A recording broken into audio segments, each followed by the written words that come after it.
అందరికి శుభోదయం. ముందుగా నా కన్న తల్లిదండ్రులకు, సమస్త గురుమండలికి, విశ్వానికి, ప్రకృతి మాతకి, ధ్యాన గురువైన పత్రిజీ సార్కి, ఇంత మంచి ప్లాట్ఫామ్ అందించిన రంగనాథ్ సార్కి నా హృదయపూర్వక ఆత్మప్రణామాలు. జూమ్లో పాల్గొన్న ప్రతి ఒక్కరికి నా ధన్యవాదములు మాస్టర్స్. ముందుగా మనం ప్రాణాయామం చేసుకుందాము. ఎడమ చేతిలో ఇలా చిన్ముద్ర పెట్టుకోండి. కుడి చేతిలో ఇలా విష్ణుముద్ర పెట్టుకోండి మాస్టర్స్. సూర్యనాడి చంద్రనాడి ప్రాణాయామం చేసుకుందాం. ముందుగా ఎడమ ముక్కు నుంచి శ్వాస తీసుకుని వదలాలి. చంద్రనాడి ప్రాణాయామం 5 టైమ్స్ చేసుకుందాము. Breath in, hold, breath out. Breath in, hold, breath out. Breath in, hold, breath out. Breath in, hold, breath out. Breath in, hold, breath out. Breath in, hold, breath out. ఇప్పుడు కుడి ముక్కు నుంచి masters సూర్యనాడి ప్రాణాయామం. Breath in, hold, breath out. Breath in, hold, breath out. Breath in, hold, breath out. Breath in, hold, breath out. Breath in, hold, breath out. Breath in, hold, breath out. Breath in, hold, breath out. ముద్రలు అలాగే ఉంచుకోండి masters. ఇప్పుడు అనులోమ విలోమ ప్రాణాయామం చేసుకుందాము. ఎడమ ముక్కు నుంచి శ్వాస తీసుకొని మొదటి మధ్య భాగంలో శ్వాసను హోల్డ్ చేసి కుడి ముక్కుతో శ్వాస వదలాలి. మళ్ళీ కుడి ముక్కు నుంచి శ్వాస తీసుకొని మొదటి మధ్య భాగంలో శ్వాసను హోల్డ్ చేసి ఎడమ ముక్కు నుంచి శ్వాస వదలాలి. ఇలా సీక్వెన్స్గా చేయండి. Breath in, hold, breath out. Breath in, hold, breath out. Breath in, hold, breath out. Breath in, hold, breath out. Breath in, hold, breath out. Breath in,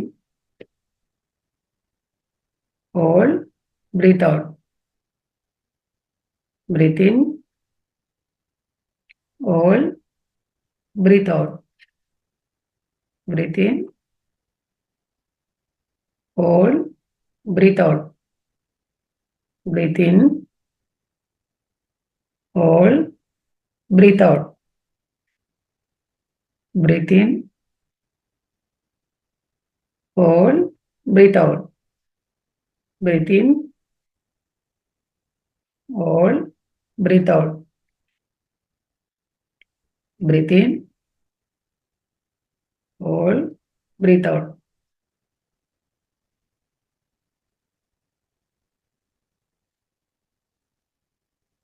ఇట్లా 2 చేతుల్లో చిన్ముద్ర పెట్టుకోండి. ఇప్పుడు మనము పొట్టని లోపలికి తీసుకొని శ్వాస వదులుదాము. ఇలా వస్తుంది చూడండి.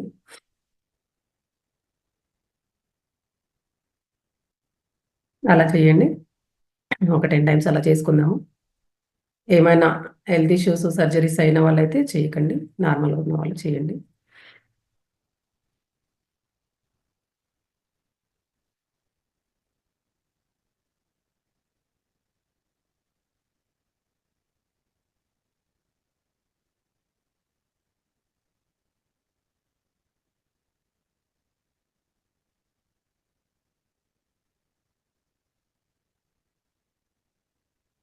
ఇప్పుడు ముద్రలు అలాగే ఉంచుకోండి మాస్టర్స్.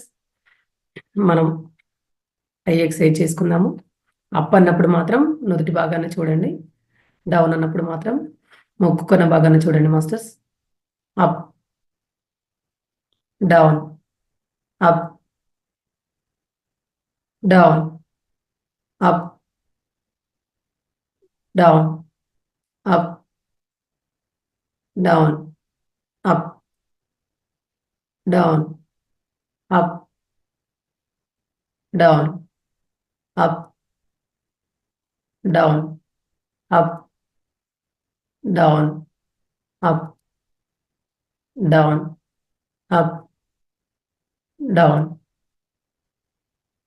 ఇప్పుడు లెఫ్ట్ రైట్ చేసుకుందాము. రైట్, రైట్ అన్నప్పుడు మొత్తం రైట్ చూడండి. రైట్, లెఫ్ట్, లెఫ్ట్ అన్నప్పుడు మొత్తం లెఫ్ట్ చూడండి. Right,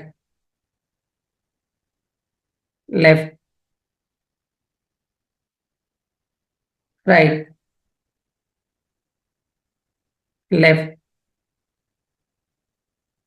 right,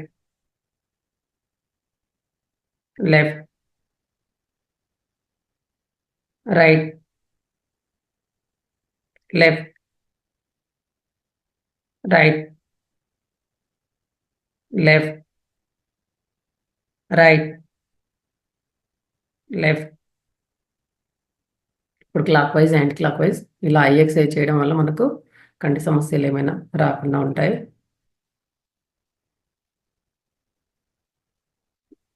clock wise left, left నుంచి రైట్కి.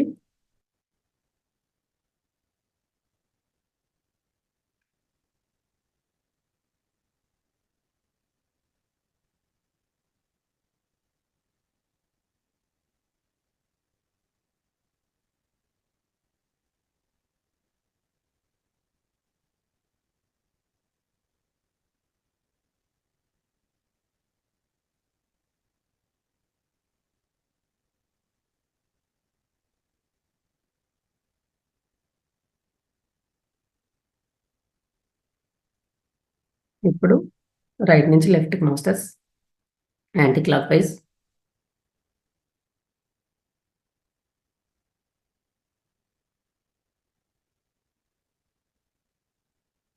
రైట్ కంటాము, పైకి అంటాము, లెఫ్ట్ కంటాము, అంతే.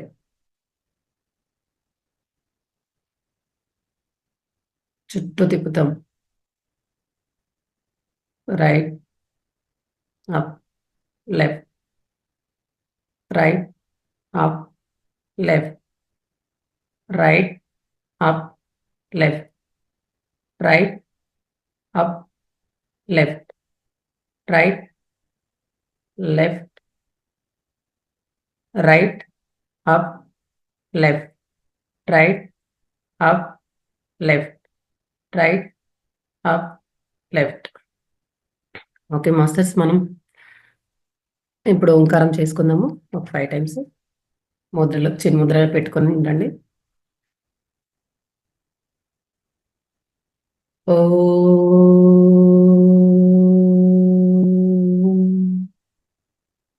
ఔం,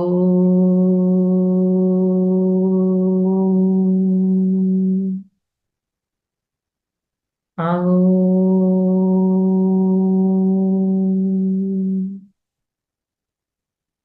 ఔం,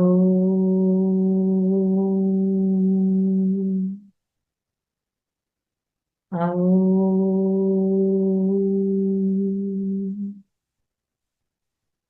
ఔం,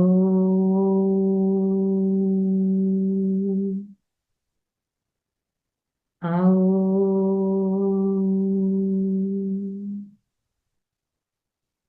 ఔం. శ్వాసతో ఓంకారాన్ని అనుసంధానం చేద్దాం మాస్టర్. శ్వాస తీసుకొని శ్వాస వదులుతూ ఔం అనండి. ఔం,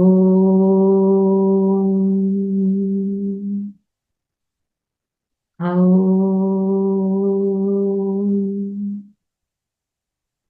ఔం, ఔం, ఔం,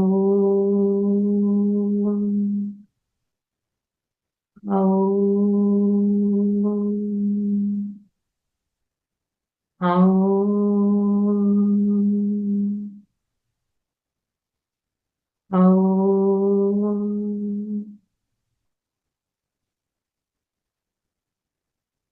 మాస్టర్స్, ఇప్పుడు మీ పక్కనే ఉన్న గ్లాస్ వాటర్ తాగండి. ధ్యానం చేసుకుందాము. అందరూ కింద కూర్చున్నట్టయితే ఒక బట్ట కానీ క్లాత్ కానీ వేసుకొని పద్మాసనంలో కూర్చోండి. చైర్లో కూర్చున్నట్టయితే కాళ్ళు రెండు ఇలా క్రాస్ చేసుకోండి. వేళ్ళలో వేళ్ళు ఇలా వేసుకొని ఇలా ధ్యాన ముద్ర పెట్టుకొని కళ్ళజోడు ఉంటే ఏమైనా తీసి పక్కన పెట్టండి. కళ్ళు రెండు మూసుకొని ధ్యానం చేద్దాం మాస్టర్స్.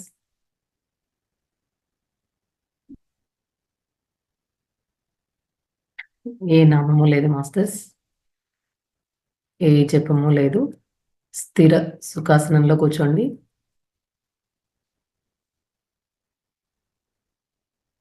ఏ నామము లేదు, ఏ జపము లేదు, ఏ మంత్రము లేదు.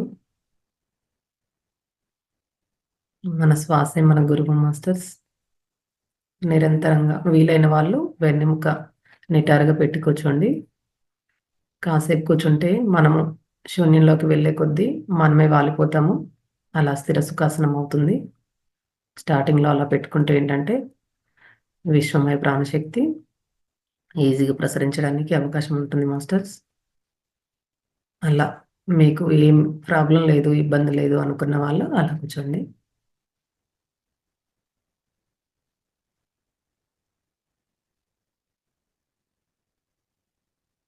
నిరంతరంగా జరిగే శ్వాసను మాత్రమే గమనిద్దాం మాస్టర్స్.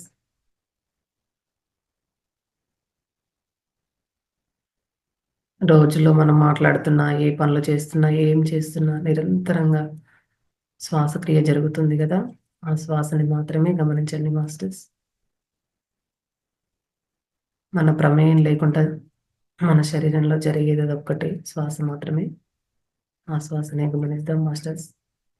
శ్వాస లోపలికి ఎలా వస్తుంది, బయటికి ఎలా వెళ్తుంది, ఆ మధ్యలో గ్యాప్ ఎలా ఏర్పడుతుంది అనేది గమనించండి మాస్టర్స్. ఆలోచనలు వస్తూ ఉంటాయి, పోతూ ఉంటాయి.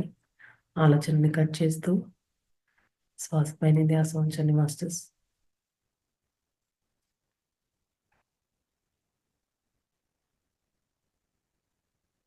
ఆలోచనని కట్ చేస్తూ శ్వాస పైన ధ్యాస పెట్టినప్పుడు, అలా పెడుతూ ఉన్నప్పుడు మనము శూన్యంలోకి వెళ్తాం మాస్టర్స్. ఆలోచన రహిత స్థితిలోకి వెళ్తాము. ఆలోచనలు మెల్లమెల్లగా తగ్గిపోతాయి.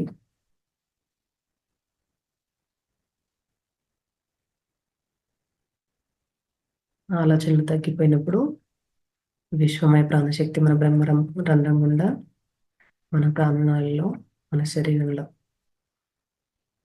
మొత్తం వ్యాపిస్తుంది మాస్టర్స్. దానివల్ల మన శరీర రుగ్మతలు తగ్గిపోతాయి. మన శరీరం చాలా శక్తివంతంగా తయారవుతుంది మాస్టర్స్.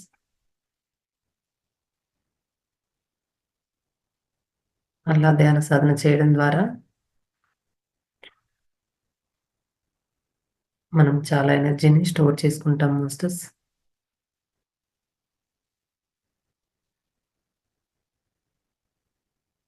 ధ్యాన సాధన పెంచుతూ పోతున్న కొద్ది మనకు జ్ఞానం పెరుగుతుంది మాస్టర్స్. ధ్యానం వల్లనే జ్ఞానము.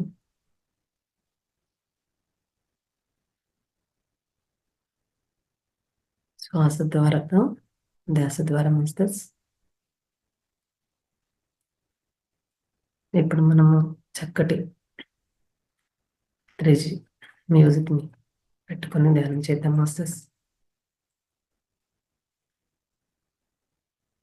మనం మరింత శూన్యంలోకి వెళ్తున్నాము. అలాగే ధ్యాన సాధన కంటిన్యూ చేయండి.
I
last 30 seconds masters. మెల్లగా మన బాహ్య స్థితిలోకి వద్దాము.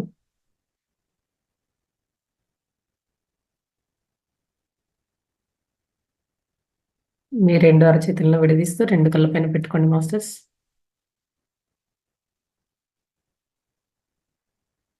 5, 4, 3, 2, 1, 0. 2 అరచేతులను చిరునవ్వుతూ చూసుకోండి మాస్టర్స్.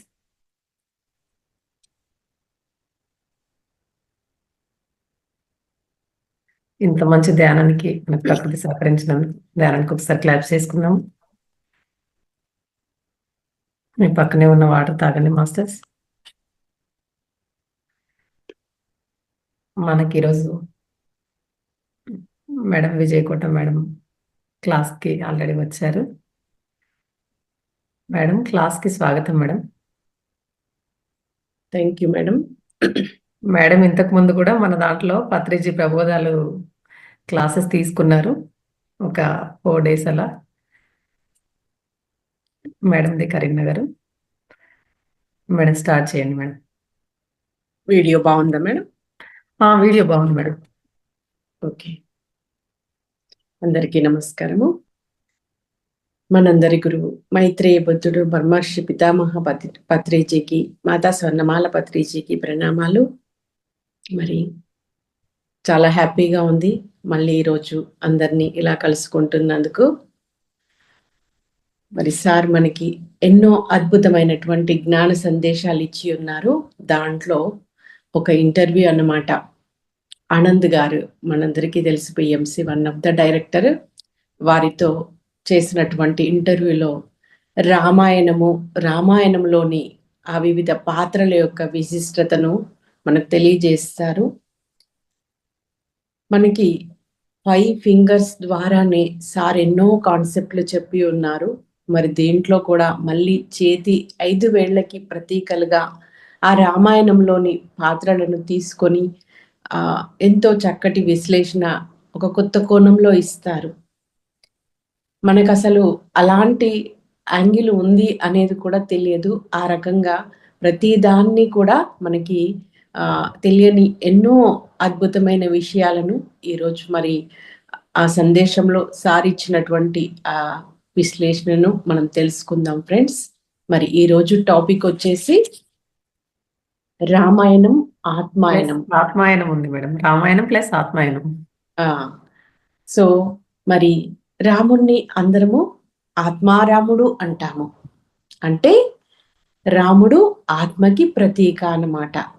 ఆత్మా కృష్ణుడు అంటామా? అనము. ఆత్మా జీసస్ అనము, బుద్ధుడు అనము. కేవలము రాముడికి మాత్రమే ఆత్మారాముడు అని పిలుస్తాము. మనము తెలిసి తెలియక కొన్ని పదాలను అలా అలవోకగా వాడేస్తూ ఉన్నాము. కానీ వాటి వెనకాల ఎంతో విస్తారమైనటువంటి ఆ వారికి సంబంధించినటువంటి విశ్లేషణ సమాచారం ఉంటుంది. ఆ వర్డ్స్లోనే ఉంటుంది, ఆ పేర్లలోనే ఉంటుంది. అలాగా ఈరోజు మరి ప్రతి ఒక్క పేరుకు కూడా ఎంతో విశేషమైన అర్థాన్ని తెలియజేస్తారనమాట. మరి దీనిని ఆది కావ్యమైనటువంటి ఈ రామాయణాన్ని రచించిన వారు వాల్మీకి మహర్షి. మరి వాల్మీకి మహర్షి గురించి ముందుగా కొద్దిగా తెలుసుకుందామండి. అందరికీ తెలిసిన వారే మరి వాల్మీకి గారి యొక్క అసలు పేరు వచ్చేసి మరి తన ఒక బోయవాడుగా ఉంటాడు. తన పేరు తెలుసా మేడం మీకు? పేరు కరెక్ట్ గా గుర్తులేదు మేడం, కాకపోతే ఆ స్టోరీ తెలుసు. ఓకే, సో తను మరి ఎలా ఒక బోయవాడు దొంగగా ఉన్నటువంటి అతను ఎలా మరి ఋషి అయ్యాడు, మహారుషి అయ్యాడు అంటే తను చేసింది ఒక 3 సంవత్సరాలు మరి నారద మహర్షి దగ్గర నుండి తను ధ్యాన పద్ధతి నేర్చుకున్నాడు, ధ్యానం చేశాడు. అంటే 3 సంవత్సరాల క్రితం వరకు అతని జీవితం ఏంటి? ఒక బోయవాడు, ఒక దొంగ. అలాంటి వాడు మరి ఒక ఋషి స్థాయికి ఎదిగాడు. ఎలా ఎదిగాడు? తను చేసిన సాధన వల్ల. వల్మీకము అంటే పుట్ట అన్నమాట. తను చేస్తున్న సాధనలో తను అంత డెడికేషన్తో అన్ని నిద్రాహారాలు మర్చిపోయి చేయడం వల్ల ఒక పుట్ట పెరిగింది. వల్మీకము అంటే పుట్ట. పుట్ట నుండి తను బయటికి వచ్చాడు కాబట్టి వాల్మీకి అని పేరు వచ్చిందనమాట. మరి దీనిని బట్టి వాల్మీకి మహర్షి యొక్క జీవితాన్ని బట్టి మనం ఏం తెలుసుకోవచ్చు? సాధన ద్వారా ఉన్నత స్థితి నుండి ఉన్నత స్థితికి ఎదగవచ్చు ఎవరైనా సరే. సో దీనికోసం మనము భగవద్గీతలో శ్రీకృష్ణ పరమాత్మ కూడా మంచి ఒక శ్లోకం ద్వారా మనకి తెలియజేస్తారనమాట. అపిచేదసి పాపేభ్యః సర్వేభ్యః పాపకృత్తమహం సర్వం జ్ఞానప్లవేనైవ వృజనం సంతరిష్యసి. అంటే నువ్వు ఎంత పాపివైనా సరే, ఎంతో పాపాలు చేసిన వాడికంటే అధిక పాపివైనా సరే, నీవు ఒక జ్ఞాన వీచిక ద్వారా ఈ పాపము అనేటువంటి సముద్రాన్ని దాటడానికి ఈ తెప్ప లాంటిదే మరి ఆ జ్ఞానము, ఆ జ్ఞాన వీచిక. ఎప్పుడైతే మనము ఆ పడవ ఎక్కుతామో, ఏ పడవ? ఆ జ్ఞానము అనేటువంటి ఆ పడవను ఎక్కి ఆ తెడ్డును పట్టుకుంటే గనక పాపభూయిష్టమైనటువంటి ఈ మహాసముద్రం నుండి మనల్ని బయటికి తీసుకెళ్తుంది అది అని చెప్తారన్నమాట. మరి జ్ఞానము అనేటువంటి ఆ తెడ్డు మనకి దొరకాలి అంటే మళ్ళీ మనం ఎక్కడికి వస్తాము అంటే ఆవు కథలాగా ధ్యానం దగ్గరికి రావాల్సిందే. ధ్యానం వల్లనే మనకి జ్ఞానం లభిస్తుంది. ఎప్పుడైతే మరి ఆ జ్ఞానం అనేది ఎంత గొప్పది అంటే ధ్యానము, ఒక ధ్యానం వల్ల మన యొక్క ఆ జన్మల పాపకర్మలు ఎన్ని చేసి ఉన్నా సరే అవన్నీ కూడా దానిలో దగ్ధమైపోతాయి అని చెప్తారన్నమాట. మరి అందుకే ఈ ధ్యానం అనే దాన్ని ఇప్పుడు ఈ భూమండలము ఇప్పటివరకు కర్మభూమి అంటే గత జన్మల్లో మనం చేసిన కర్మల యొక్క ఫలితంగా ఈ జన్మ మనకు వచ్చింది. కానీ ఇప్పుడు రాబోయే రోజుల్లో ఈ భూమి నిష్కామ కర్మ స్థితిలో ఉన్న వారితో కూడి ఉంటుందన్నమాట. ధర్మ భూమిగా మారబోతుంది. మరి ధర్మ భూమిగా మారాలి అంటే ధర్మంతో కూడుకొని ఉండాలి మనుషుల యొక్క జీవన విధానము.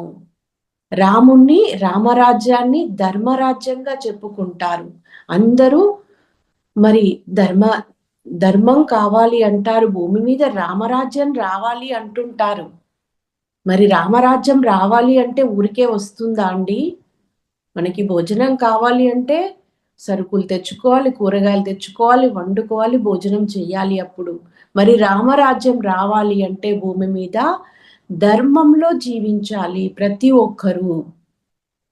మరి ధర్మంలో జీవించాలి అంటే ధర్మం ఏంటో తెలియాలి. మరి ఒక మహావాక్యంలో మనం ఈ ధర్మం గురించి తెలుసుకోవచ్చు. యతోభ్యుదయ నిశ్రేయస్య సిద్ధి సధర్మ. ఇది వేదాల్లో ఉన్నటువంటి ఒక గొప్ప వాక్యము. అంటే ఏదయ్యా ధర్మము అంటే ఇహంలో మనకి ప్రగతిని ఇస్తుంది, అలాగే పరంలో మనకి పురోగతిని ఇస్తుంది. ఇహము పరము రెండింటిలో కూడా మనకి అభ్యుదయాన్ని కలిగించేదే ధర్మము. మరి ధర్మము అంటే మనము చెయ్యవలసిన పని, చెయ్యవలసింది చెయ్యడము, చెయ్యకూడనివి చెయ్యకుండా ఉండడము. మనము ఏం చేస్తున్నాము? కొన్ని చేయవలసినవి ఏంటో తెలుసుకుంటున్నాము, చేసుకుంటూ వెళ్తున్నాము. కానీ చెయ్యకూడని దగ్గర చెయ్యకూడనివి చెయ్యకుండా కూడా ఉండాలి. అట్లాగే చెయ్యకూడని తెలుసుకొని చేయకుండా ఉంటున్నాము. కానీ చెయ్యవలసిన దగ్గర ఒక దగ్గర ఒక అధర్మం జరుగుతుంది, ఒకరు పాపం చేస్తున్నారు. అక్కడ మనం ఏం చేయాలి? మన ధర్మం ఏంటి? వాళ్ళకి జ్ఞానం ఇవ్వాలి. మనకు తెలిసిన వాళ్ళు ఏం చేస్తున్నారు? ఏదో మొక్కుబడి అని చెప్పి పేరు చెప్పి ఒక జంతు బలి ఇవ్వబోతున్నారు. అక్కడ మనం చూస్తూ ఊరుకుంటామా? ఊరుకోము. ఇప్పుడు భూమి మీద ఆ జంతువులను బలి ఇవ్వడం అనేటువంటి అది ఆచారము, అది దురాచారము. ఎందుకంటే ఏ దేవత వేరే జీవిని బలియమని కోరదు.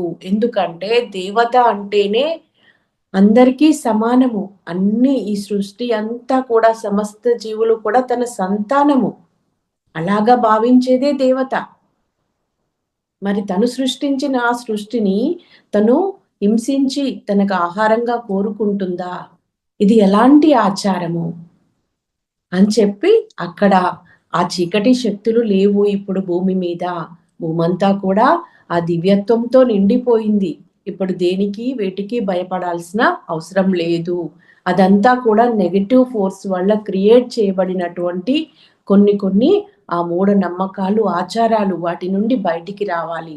అక్కడ మనకి తెలిసింది మనం చెప్పడం మన ధర్మం. అక్కడి వరకే. ఇంకా వాళ్ళు దాన్ని ఎంతవరకు ఫాలో అవుతారు అనేది వాళ్ళ చాయిస్. కానీ ఇది మన ధర్మము. సో మరి రామాయణం, ఆత్మాయణం అనేటువంటి సందేశంలో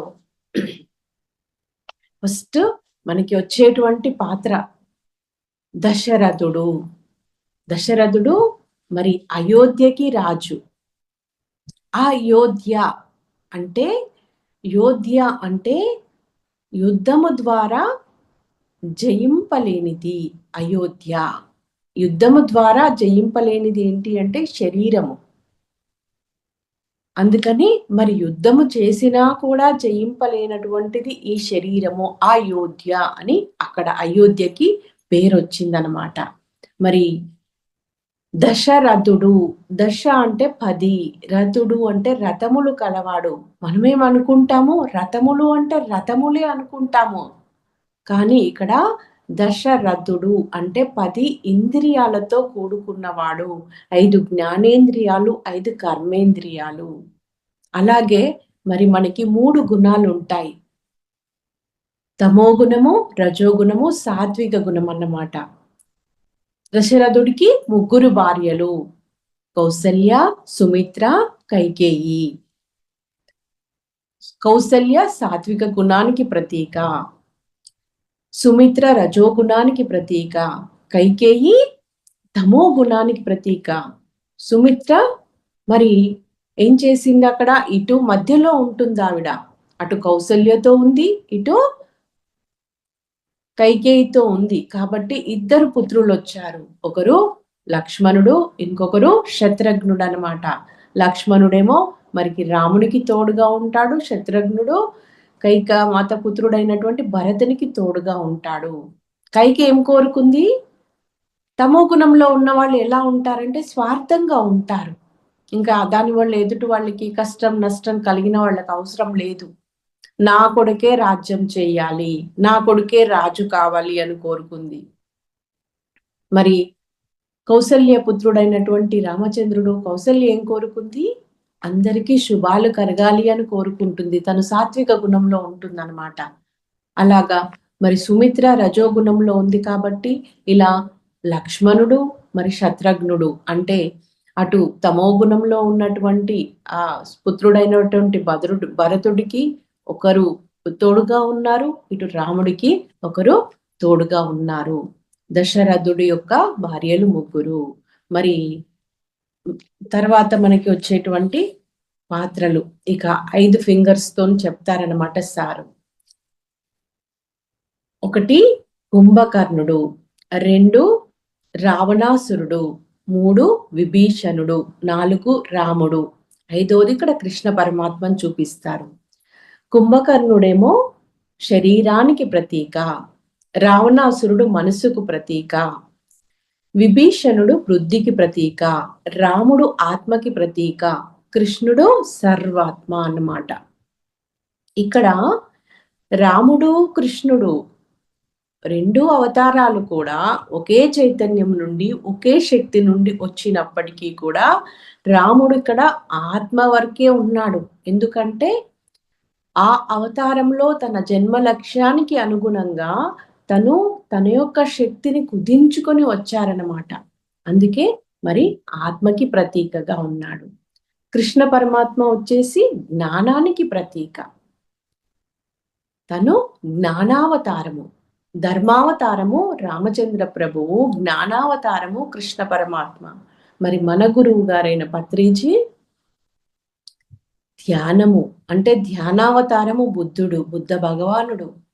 ధ్యానం ఉంది, జ్ఞానం ఉంది, ధర్మం ఉంది, అన్నింటినీ కలగలుపుకొని వచ్చారు అంత గొప్పవారు. మరి వారికి మనం ఏం పేరు పెడదాము?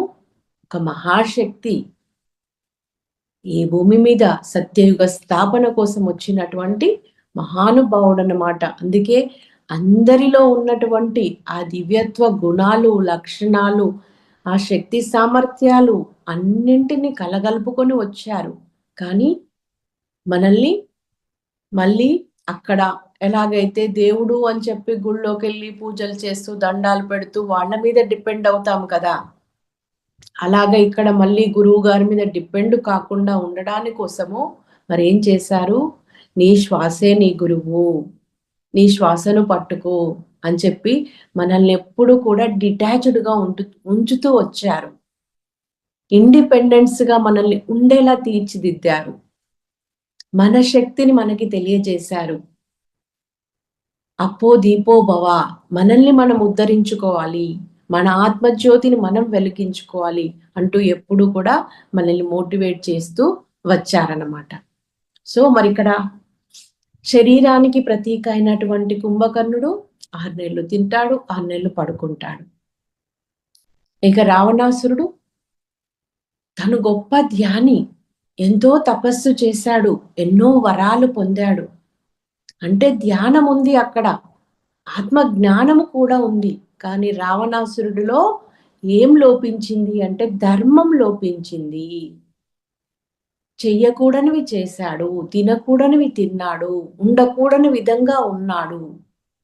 అందుకే మరి మళ్ళీ అధోగతి పాలయ్యాడు.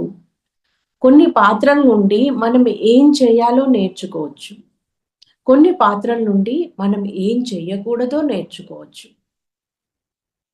రావణాసురుడి పాత్ర నుండి మనము ఏం నేర్చుకోవాలి?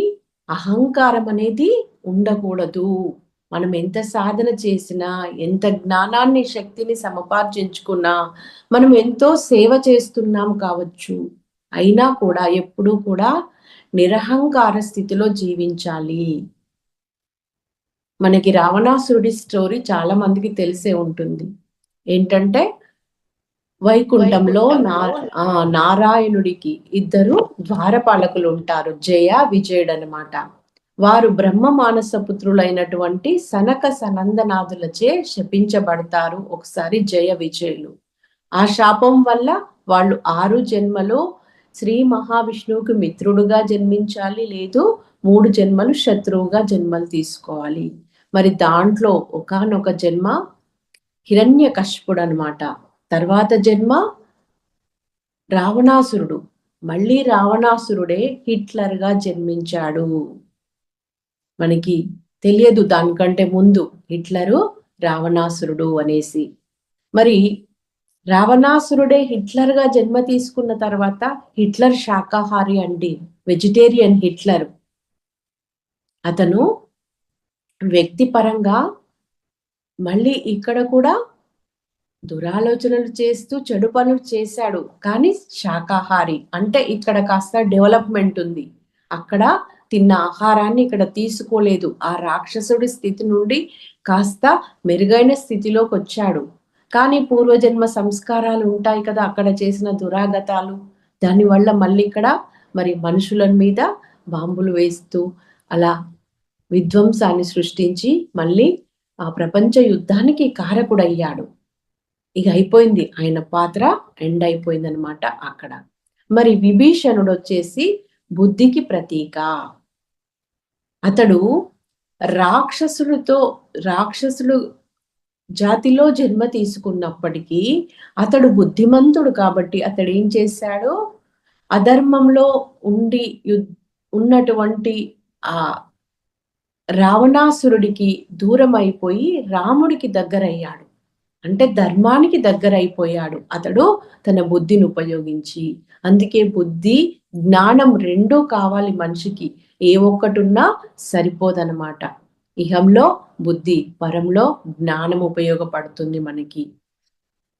ఇక రాముడు వచ్చేసి మరి ఆత్మకి ప్రతీక. మనమందరము ఆత్మస్వరూపులమని తెలుసు మనకి. మన ఆత్మలో అనంతమైన శక్తి ఉంది, జ్ఞానం ఉంది, అన్నీ ఉన్నాయి. అయితే వాటిని ఏం చేయాలి? యాక్టివేట్ చేసుకోవాలి. ఒక మర్రి విత్తనంలో మర్రి వృక్షము దాగి ఉంది. కానీ విత్తనమే వృక్షం కాదు కదా! మరి విత్తనము వృక్షంగా మారాలి అంటే దానికి ఎంతో సమయం అవసరమవుతుంది, సాధన అవసరమవుతుంది. అలాగా మరి మనం కూడా ఆ రాముడిలాగా ఆత్మస్థితికి చేరుకోవాలి అంటే మరి మనం చేస్తున్న ఈ ధ్యానము, ఈ జ్ఞాన సముపార్జన ఇదంతా కూడా మనకెంతో ఉపయోగపడుతుందన్నమాట. సో మరి ఇందులో ఇంకొక అద్భుతమైనటువంటి క్యారెక్టర్ పాత్ర వచ్చేసి హనుమ. మరి హనుమకి ముందు మనం సీతమ్మ తల్లిని గురించి తెలుసుకుందామండి. దీంట్లో అడుగుతారు సీత పాత్ర ఏమిటి, సీత విశేషం ఏమిటి అని. సీతమ్మ సాక్షాత్తు ప్రకృతి మాత. ఆ ప్రకృతి ఒక రూపాన్ని తీసుకొని భూమి మీదకి వచ్చింది. సీతమ్మ తల్లి తనను ఎవరు అయోనిజ అంటే ఏ తల్లి గర్భం ద్వారా కాకుండా వచ్చిన వాళ్ళని అయోనిజ అంటారు. ఆ అయోనిజ అయినప్పటికీ తన అవతరణ ఎలా జరిగింది అంటే తను కాంతి రూపంలో ఉన్నటువంటి, ప్రకృతి రూపంలో, చైతన్య రూపంలో ఉన్నటువంటి తనను తానే అలా ఒక రూపానికి తీసుకొచ్చుకొని ఒక పెట్టెలో పెట్టుకొని తర్వాత భూమి మీదకి వచ్చారంట. మళ్ళీ తను అవతరణ చాలించిన సమయంలో కూడా తను విస్ఫోటనం చెందిపోయింది, మళ్ళీ ప్రకృతిలో కలిసిపోయిందనమాట. అలాంటి ఒక గొప్ప యోగ స్థితిలో ఉన్నవారే మరి మనకి సీతమాత. సీతమ్మ తల్లి జన్మ తీసుకునే దానికంటే ముందే 18 సంవత్సరాలు తపస్సు చేశారంట.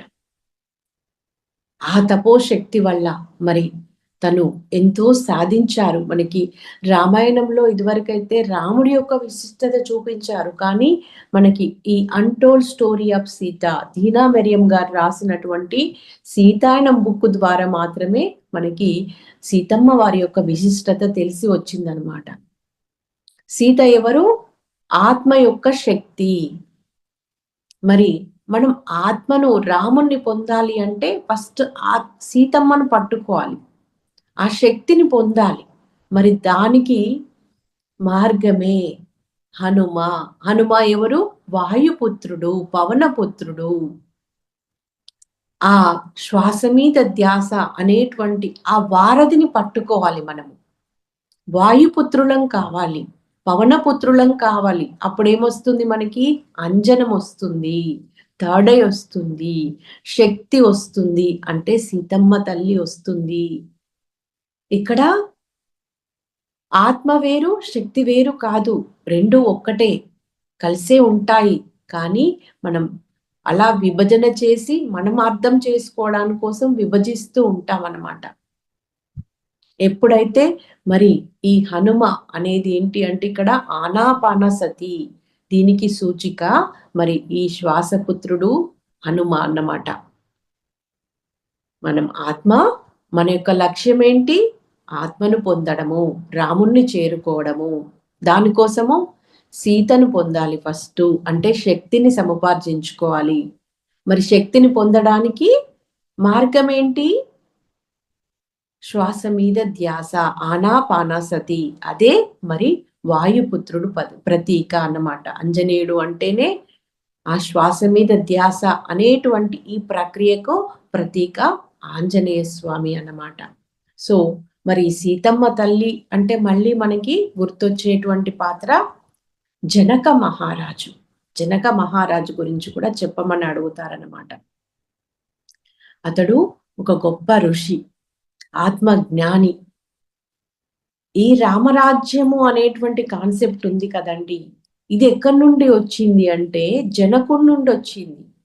జనకుడు దగ్గర నేర్చుకుంటాడు రాముడు ఈ రామరాజ్యము అనేటువంటి ఆ యొక్క మెలకువలన్నీ కూడా, ఎలా ప్రజలను కన్నబిడ్డల్లాగా చూసుకోవాలి. ఇదంతా కూడా మిథిలా నగరము, జనకుడు పాలించినటువంటి మిథిలా నగరంలో జనకుడు ఇవన్నీ ఫాలో అయ్యాడు. అదంతా కూడా మళ్ళీ రాముడు నేర్చుకున్నాడు. ఇది జనకుడు. దీనికి రామరాజ్యానికి మూలం ఎవరు అంటే జనక మహారాజు. ఇంకా జనక మహారాజు ఎంత గొప్పవారు అంటే స్త్రీలకి ఎంతో విలువనిచ్చేవారు, ఎంతో గౌరవం ఇచ్చేవారు. సీతమ్మ తల్లిని చిన్న పాపగా ఉన్నప్పటి నుండే ఎక్కడికంటే అక్కడికి తీసుకెళ్లేవారు. పండిత సభలకు, అన్ని రకాల ఆధ్యాత్మిక చర్చల్లో. అలాగే మరి వాళ్ళు ఎంతో మంది గురువులను కలుస్తూ ఉండేవారు. జనక మహారాజు అడవుల్లోకి వెళ్ళేవారు, అక్కడికి కూడా సీతామాతను తీసుకెళ్లేవారు. అంటే పూర్తి స్వేచ్ఛా స్వాతంత్రాలు ఇచ్చారు కాబట్టే తను అంత విశాలమైన భావాలతో అంత చక్కగా ఎదిగిందనమాట. మనకి దీనా మెరియం రాసిన బుక్ అందరూ చదవండి, ఇంకా ఎంతో అద్భుతంగా ఉంటుంది. మనకి సీతమ్మ తల్లి గురించి తెలుస్తుంది. మరి సీతమ్మ తల్లి ఇంకా అడవుల్లో మళ్ళా అశోకవనంలో ఉంటుంది కదండి. మనకి పాత రామాయణంలో ఏం చెప్తారు? అశోకవనంలో సీత దుఃఖించింది రాముడి కోసము, రావణుడు పెట్టిన హింసలు భరించలేక అని చెప్పబడింది. సార్ చెప్తారు, అది వింటుంటే నాకెందుకో లోపల అసంతృప్తిగా ఉండేది, వేదనగా ఉండేది. ఇక్కడ ఏదో లోపం ఉంది, ఇక్కడ ఏదో సరిగా లేదు అని.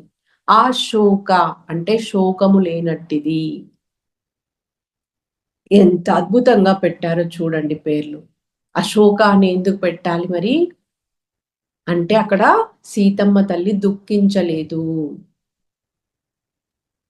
తనకి తెలుసు, మనకు అంతకు ముందేమో బలవంతంగా ఎత్తుకుపోయాడు అనుకున్నాము రావణాసురుడు. కానీ రావణాసురుడు వచ్చే కంటే ముందే సీతమ్మకి తెలుసు, తన ఇష్ట ప్రకారమే తను కోరుకునే వెళ్ళింది అక్కడికి.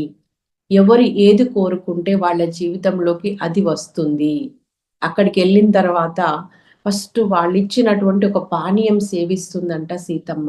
వాళ్ళు ఏం చేస్తారు, దాంట్లో వాళ్ళ యొక్క ఆ రాక్షస ప్రవృత్తి అంతా దానికి ఆ పానీయంలో మిళితమైపోయింది. సో దానివల్ల తను కొంత సమయము వేరే స్థితిలో ఉండిపోయింది. అప్పుడు అర్థమైంది తనకి. పార్వతి మాత వచ్చి, అమ్మా తల్లి, నువ్వు ఇచ్చే ఏ ఆహారము తీసుకోవద్దు, అది రాక్షసులు వండిన ఆహారము, వాళ్ళ గుణం ఉంటుంది, వాళ్ళ శక్తి ఉంటుంది అందులో, అది నీకు పనికి రాదు అని చెప్పి అమృతం ఇస్తుంది. సీతమ్మ తల్లి సంవత్సర కాలం పాటు అశోకవనంలో భోజనం చేయలేదు, నీరు కూడా తాగలేదు, నిరంతరం ధ్యానంలో ఉన్నారు. ఎందుకంటే తనకు వాళ్ళతో పని లేదు అక్కడ.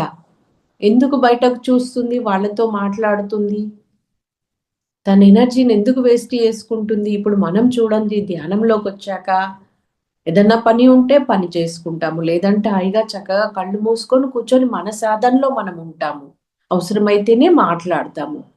అలాగా మరి సీతమ్మ వారు అక్కడ 1 year కూడా ధ్యానంలో ఉన్నారు, తపస్సులో ఉన్నారు.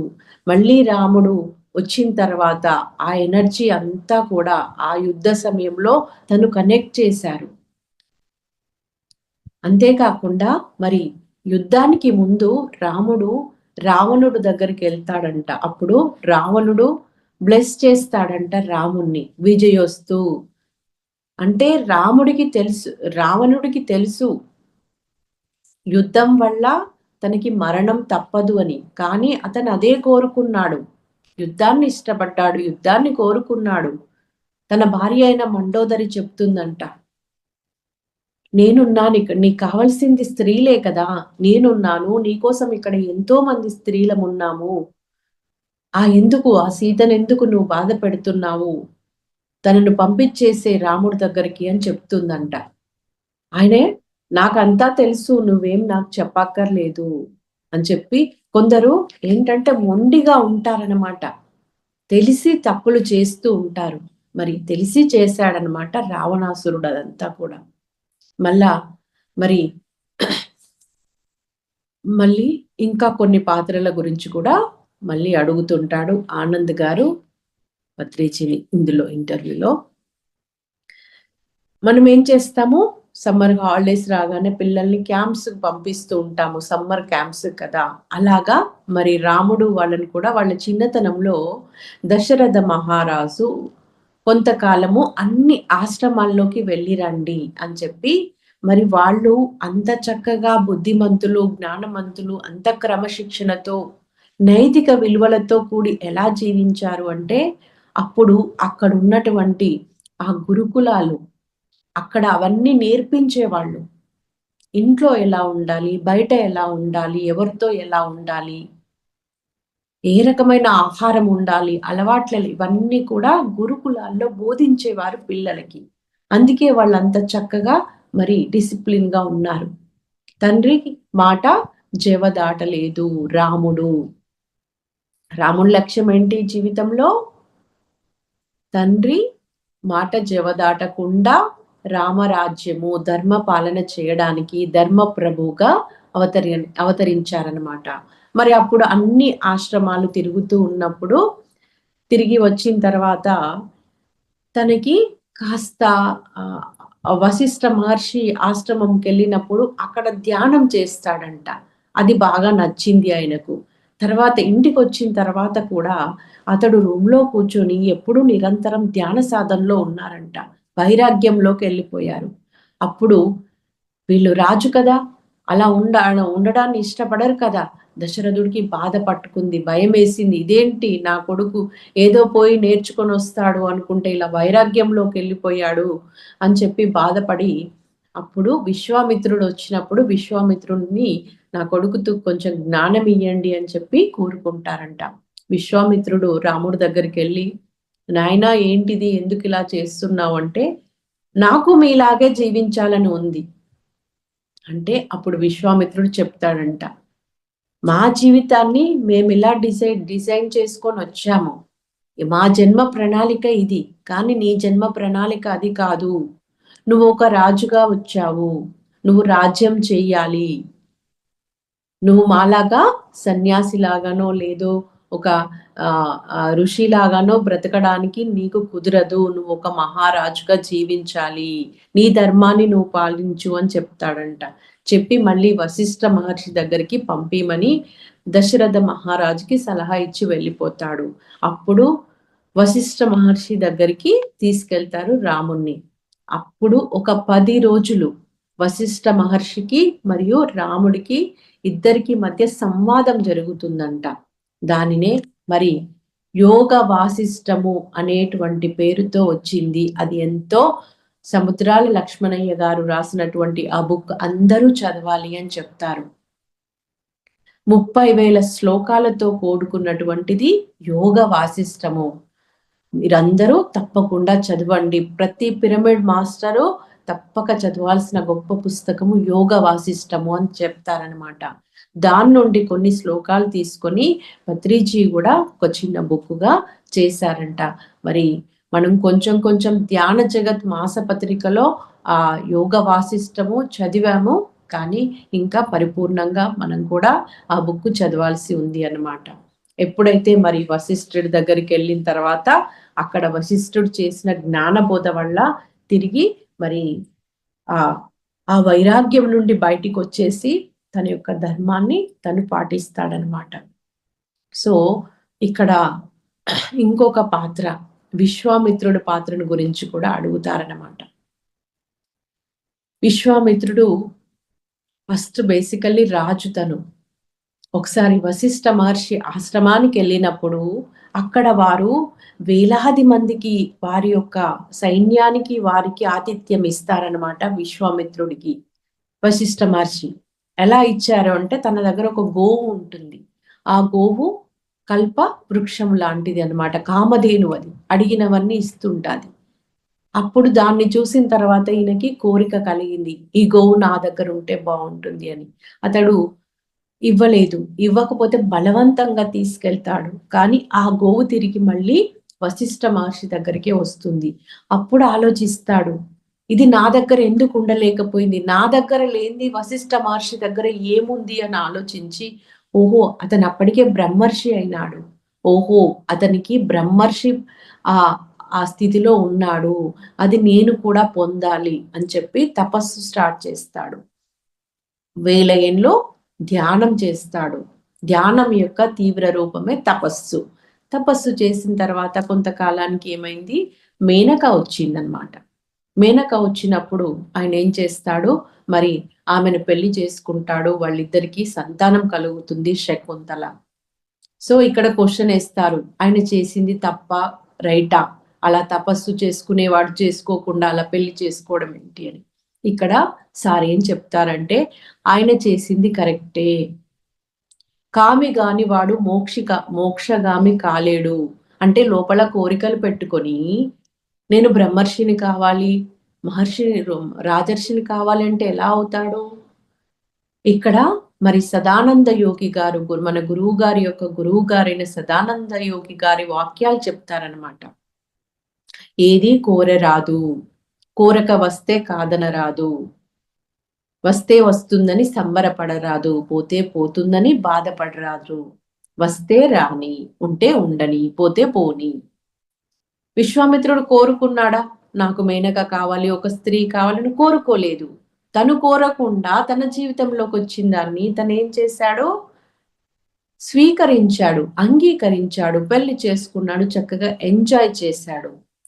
మళ్ళీ ఆమె వచ్చిన పని అయిపోగానే తను వెళ్ళిపోతుంటే బాధపడ్డా?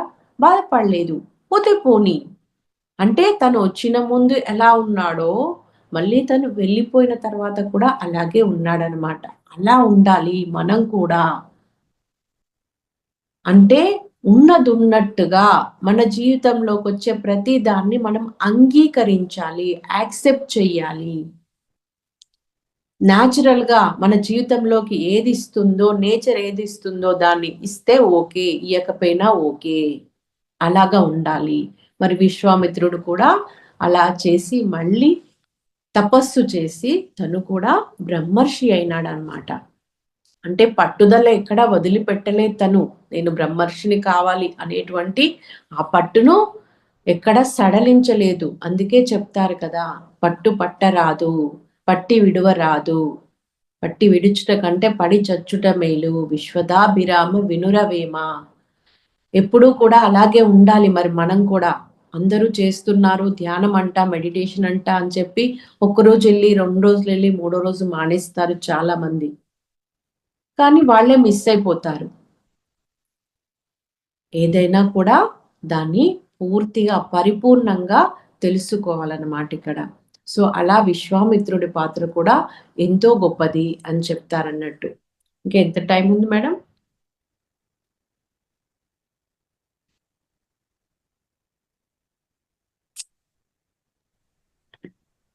ఒక 13 మినిట్స్ చెప్పొచ్చు మేడం, 6:30 వరకు చెప్పొచ్చు. Okay, thank you. సో మరి రామాయణము అనేది మనకి ఈ భారతదేశానికి పట్టుగొమ్మ అని చెప్తారు. రామాయణం కానీ, మహాభారతం కానీ, మరి పురాణాలు కానీ, వేదాలు కానీ అన్నీ మనకి నేర్పించడానికి ఉన్నాయి. ఇప్పుడు రామాయణంలో చాలా మంది క్వశ్చన్లు, అసలు వాళ్ళు ఏ సాధన చెయ్యరు, అదంతా నిజం కాదు, అదంతా ఉట్టిదే, అదంతా కల్పన అని ఇలా తీసేస్తూ ఉంటారు. అది నిజంగా జరిగిందా, జరగలేదా మనకి అనవసరము. జరిగితే మంచిది, జరగకపోయినా మంచిదే, జరిగితే మరీ మంచిది. అక్కడి నుండి మనం పాఠాలు నేర్చుకోవడానికి, జ్ఞానం నేర్చుకోవడానికి మాత్రమే అవన్నీ ఉన్నాయి. ఇది మనం గుర్తుపెట్టుకోవాలి. మరి అట్లాగే ఒక వ్యక్తి ఉన్నారు, వాళ్ళు మనకి పరిచయము, వాళ్ళ లోపల ఏదో లోపాలు ఉంటాయి, ఏదో గుణదోషాలు ఉంటాయి, ఏవో ఉంటాయి. తర్వాత వాళ్ళు ఎలాగా సాధన చేసి మళ్ళీ వాళ్ళు కూడా ఒక మంచి స్థితికి వచ్చారు, వాళ్ళ లోపల పరివర్తన వచ్చింది. కానీ మనం ఏం చేస్తాము, వాళ్ళు కనిపించగానే వాళ్ళ పాత క్యారెక్టర్తో వాళ్ళని చూస్తూ ఉంటాం. అది చెయ్యకూడదు. యోగి వేమన ఎలా యోగి అయ్యారు, యోగి కాకో ముందు అతని జీవితం ఎలా ఉండింది?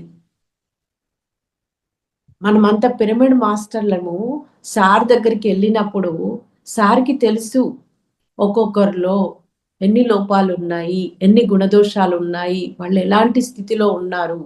కానీ మనల్ని ఎందుకు దగ్గరికి తీశారు అంటే మనం ఉన్న స్థితి నుండి ఉన్నత స్థితికి వెళ్తామని సార్కి తెలుసు. మరి అలా దగ్గరికి తీస్తేనే కదా మనం ఇప్పుడు ఇలా ఉన్నాము. అందుకే మనం ఏం చేయాలి, ప్రతి ఒక్కరిని కూడా సరియైన దృష్టితో చూడాలి, సమానంగా చూడాలి. తప్పులు చేయడం అనేది సహజము. చిన్న పిల్లలు నడక నేర్చుకుంటున్నారు. నడక నేర్చుకుంటున్నప్పుడు తప్పటడుగులు పడడం అనేది సహజమే కదా. అట్లాగే మరి సంగీతం నేర్చుకుంటున్నాము. సంగీతం నేర్చుకునేటప్పుడు అపస్వరాలు రావడం అనేది సహజమే. అలాగా భూమి మీద ఎక్కడా తప్పు లేదు, ఎక్కడా ఒప్పు లేదు, మంచి లేదు, చెడు లేదు. అంతా కూడా నేర్చుకోవడమే ఉంది, పంచుకోవడమే ఉంది. మనము తెలియంది తెలుసుకోవాలి. తెలుసుకున్న దాన్ని ఆచరించాలి. ఆచరించిన దాన్ని ఇతరులకి పంచాలి, ఇతరులకి చెప్పాలి. అక్కడి వరకే మన పని. తెలియంది తెలుసుకుంటూ, తెలిసిన దాన్ని ఆచరిస్తూ ఇతరులకి తెలియజేయాలి. ఇది మరి ఇంకా రామరాజ్యంలో రాముడు ఎందుకు అలా గొప్పవాడయ్యాడు? అంతా రామరాజ్యం ఎందుకు కావాలని కోరుకుంటున్నారు? రాముడు ఏం చేశాడంటే మిథిలా నగరంలో జనక మహారాజు నుండి ఆ మెలకువలు, ఆ రాజ్యపాలన ఎలా చెయ్యాలి అనేటువంటి అదంతా కూడా నేర్చుకొనొచ్చి ఇక్కడ అయోధ్యలో ఇంప్లిమెంట్ చేశారు. అది భూమండలం అంతా స్ప్రెడ్ అయింది. రాముడు త్రేతాయుగం నాటివాడు. అంటే కొన్ని యుగాల తర్వాత కూడా ఇప్పటికీ మనము వాళ్ళని గుర్తు చేసుకుంటున్నాము. వాళ్ళ మార్గంలో ప్రయాణం చేస్తున్నాము. అలాంటి ఒక జీవన విధానం కావాలి అని కోరుకుంటున్నామంటే వాళ్ళు ఎంతగా దానిని మరి ఇంప్లిమెంట్ చేసి ఉంటారు, ఆచరించి ఉంటారు. రాముడు కూడా మరి స్త్రీకి ఎంతో గౌరవం ఇచ్చేవాడు, ఎంతో విలువనిచ్చేవాడు. సీతమ్మ తల్లికి పూర్తిగా తన యొక్క వ్యక్తిత్వాన్ని ఎంతో గౌరవించేవాడు. మరి ఇప్పుడు ఈ భూమి మీద సార్ చెప్తారు, ఇదివరకు మేల్ డామినేషన్ ఉండేది. అంటే పురుషాధిక్య సమాజము. అది పోయి అంటే ఇప్పుడు స్త్రీ ఆధిక్యత వస్తుందని కాదు, సమానత్వం వస్తుంది ఇక్కడ. అందరూ దేహస్థితిని దాటి, మనోస్థితిని దాటి ఆత్మస్థితిలో జీవించడం అనేది జరుగుతుంది. ఆత్మకి స్త్రీ పురుష భేదాలు లేవు. ఏకత్వ స్థితిలో జీవించడం అనేది జరుగుతుంది. మరి అలా జీవించిన వారే మరి పత్రిజీ. ఏకత్వము అంటే అక్కడ ఉన్నది నేనే, ఇక్కడ ఉన్నది నేనే, అంతటా ఉన్నది నేనే. బ్రహ్మర్షి అంటే కూడా ఇక్కడ అర్థం చెప్తారనమాట సారు. ఎవరైతే బ్రహ్మ జ్ఞానాన్ని పొంది ఉంటారో వాళ్ళు బ్రహ్మర్షి. బ్రహ్మ జ్ఞానం అంటే ఏంటి మళ్ళీ? నేనే, అంతటా ఉన్నది నేనే. మరి అంతటా ఉన్నది నేనే అయినప్పుడు మనం లోపాలు ఎంచుతామా, తప్పులు పడతామా? అంటే మన పని ఉన్నట్టయితే, మన బాధ్యత ఎక్కడైనా ఉన్నట్టయితే మనం సరిచేయాల్సింది ఉంటే చేస్తాము. అక్కడ మన పాత్రను మనం నిర్వహిస్తాము. అక్కడి వరకే. మళ్ళీ ఆ దృష్టి కోణం వేరుగా ఉంటుంది. మరి అలాంటి ఒక రామరాజ్యము, ఆ ధర్మ భూమి మీద రావాలి అంటే అందరూ కూడా హింస మార్గం నుండి బయటికి రావాలి. మనం భుజించే ఆహారము ఏ విధంగా ఉండాలి? సాత్వికమైనదిగా ఉండాలి. ఇది ప్రతి ఒక్కరు కూడా మరి ఎవరికి వాళ్ళు తెలుసుకోవాల్సింది. మనం తినే ఆహారమే మన మనసుకు కూడా శక్తిగా మారుతుందన్నమాట. మరి అక్కడ సీతమ్మ తల్లి ఆ జీవితంలో కూడా మనం చూసాము. వాళ్ళిచ్చినటువంటి పానీయము తనకు కొంత సమయం వరకు, అంటే తను ఒక గొప్ప యోగిని, జ్ఞాని, ఎంతో శక్తి కలది, అలాంటి ఆమెని ఒకలాంటి స్థితిలో ఉంచిందంట. మరి అందుకే మనం ఏం చేస్తాము, ఆహారం విషయంలో ఎంతో శ్రద్ధగా ఉంటాము. నియమంగా కూడా ఉండాలి, తప్పదు. గార్లిక్ కూడా అవాయిడ్ చేయాలి, మరి వెజిటేరియన్ అయినా కూడా. చాలా మంది ఇళ్లల్లో వాడట్లేదు, కానీ ఫంక్షన్స్కి పార్టీలకి వెళ్ళినప్పుడు తినేస్తూ ఉన్నారు. అక్కడ ఇంకా ఏదో ఉంటుంది కదా మనం తినాల్సింది. కర్డ్ రైస్ ఉంటుంది, స్వీట్స్ ఉంటాయి, ఇంతే కదా అనుకుంటే మరి దాని పని అది చూపిస్తుంది, దాని ప్రభావము ఉంటుందన్నమాట. సో మరి ఈ రామాయణము ఆత్మాయనము అనే దాంట్లో మరి ఎన్ని పాత్రలు ఉన్నాయో, ప్రతి ఒక్క పాత్రకి ఆ పేరులో ఏముంది అనుకుంటాము, కానీ ఆ పేర్లు కూడా వాళ్ళ యొక్క ఆ పాత్రని ప్రతిబింబింపజేస్తుందన్నమాట. ఇక్కడ దశరథుడు కానీ, మరి దశరథుడు పాత్ర నుండి మనం ఏం తెలుసుకోవాలి? దశరథుడు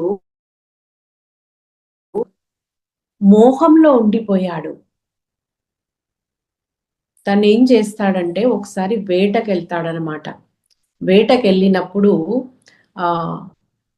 ఒక పక్షి అరుపులాగా, ఒక జంతువు అరుపులాగా వినిపించి అతడు బాణం వేస్తాడు. ఆ బాణం వెళ్ళి ఏం చేస్తుందంటే ఒక ఒక అబ్బాయికి తగులుతుంది. ఆయన వెంటనే చనిపోతాడు. అతడికి శ్రవణ కుమారుడు అంటారు.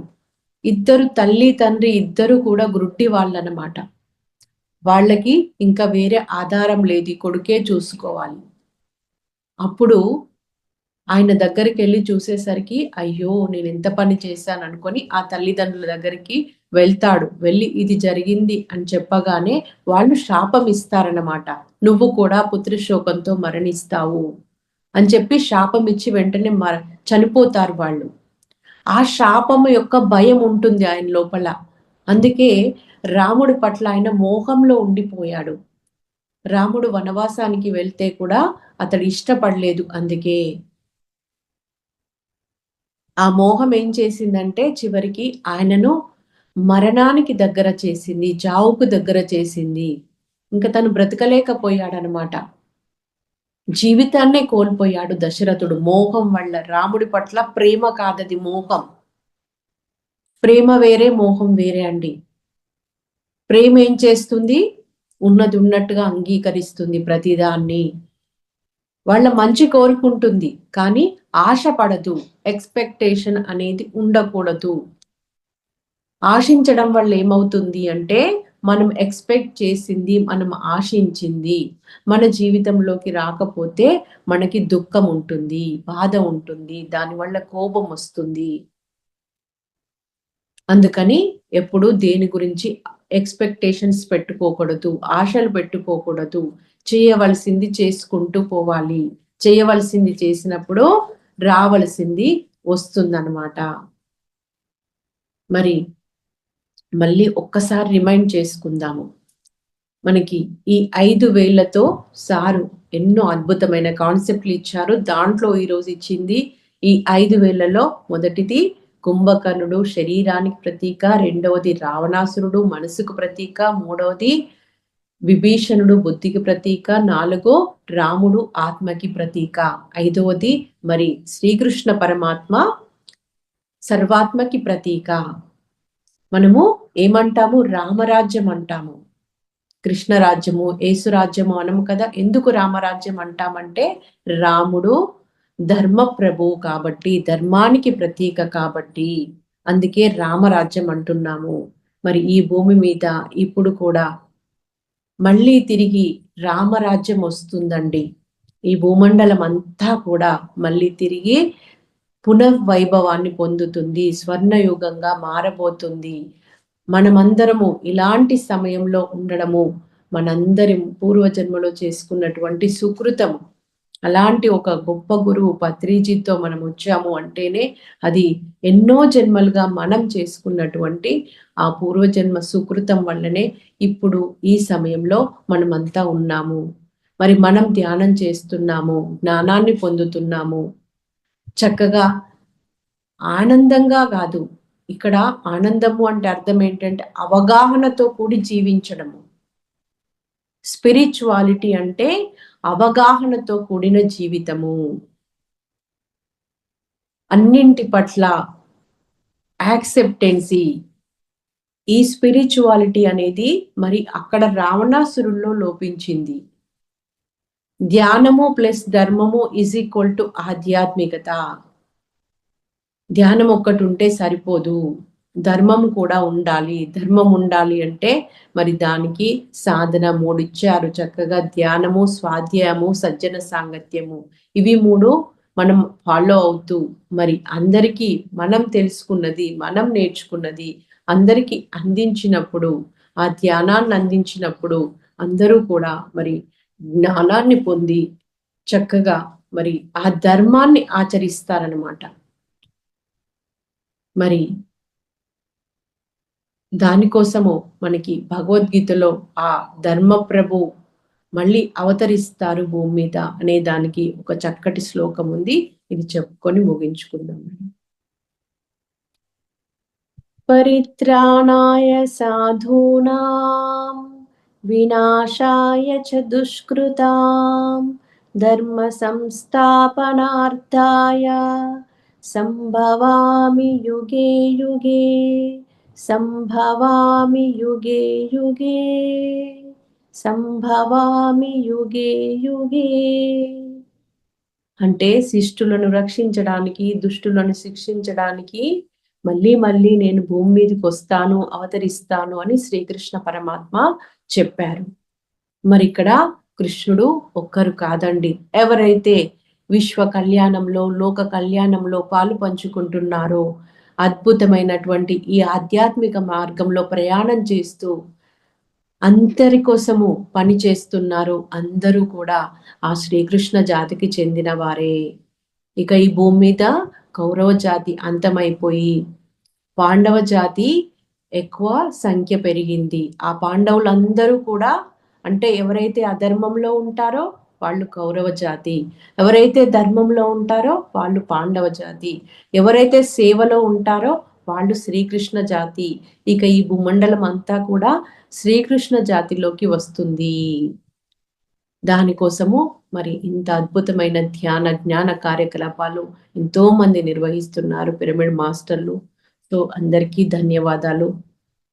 మరి ఈరోజు ఈ సెషన్కి మనకి ఈ జ్ఞానాన్ని అందించినటువంటి పత్రిజీకి మరియు రామచంద్ర ప్రభుకి, సీతామాతకి, ఆంజనేయ స్వామికి, వశిష్ఠ విశ్వామిత్ర మహర్షులకి అందరికీ ధన్యవాదాలు. మీ అందరికీ కూడా హృదయపూర్వక నమస్కారము, ధన్యవాదాలు. Thank you. జై హో పత్రిజీ.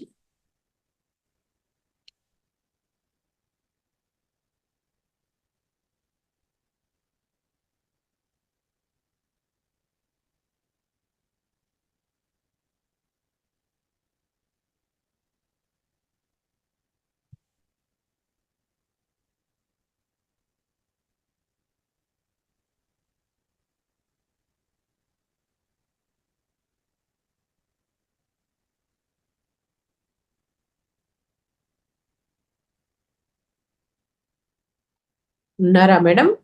ఒక 5 నిమిషాలు ధ్యానం చేద్దామండి మరి అందరము.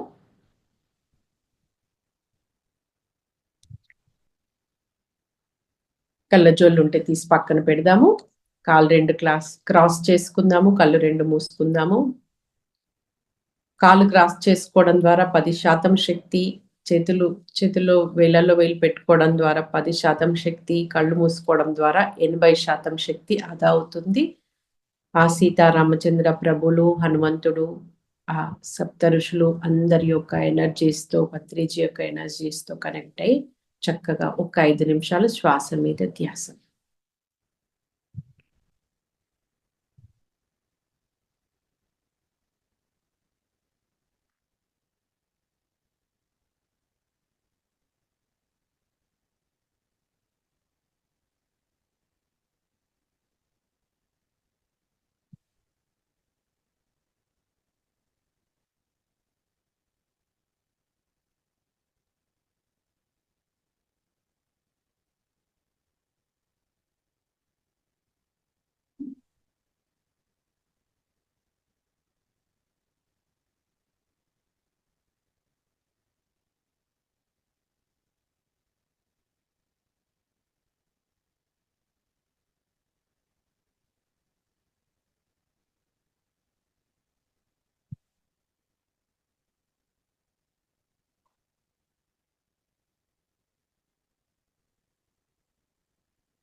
ఆలోచనలొస్తే కట్ చేస్తూ తిరిగి శ్వాసని గమనించాలి.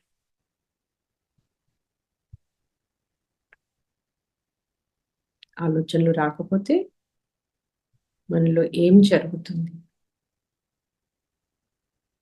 గమనించండి.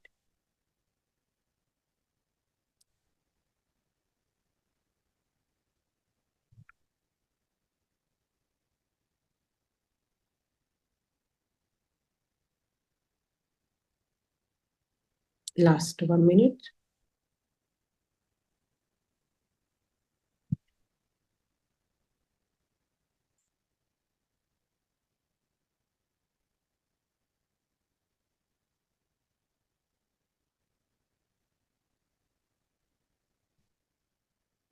Ten seconds.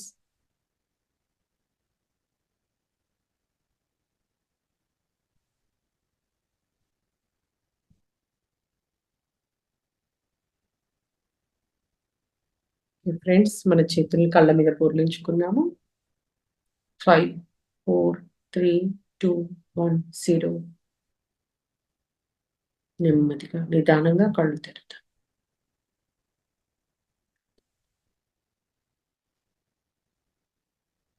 Thank you all. Valmiki పేరు గుర్తొచ్చిందండి, రత్నాకరుడు. ధ్యానం శక్తి అది.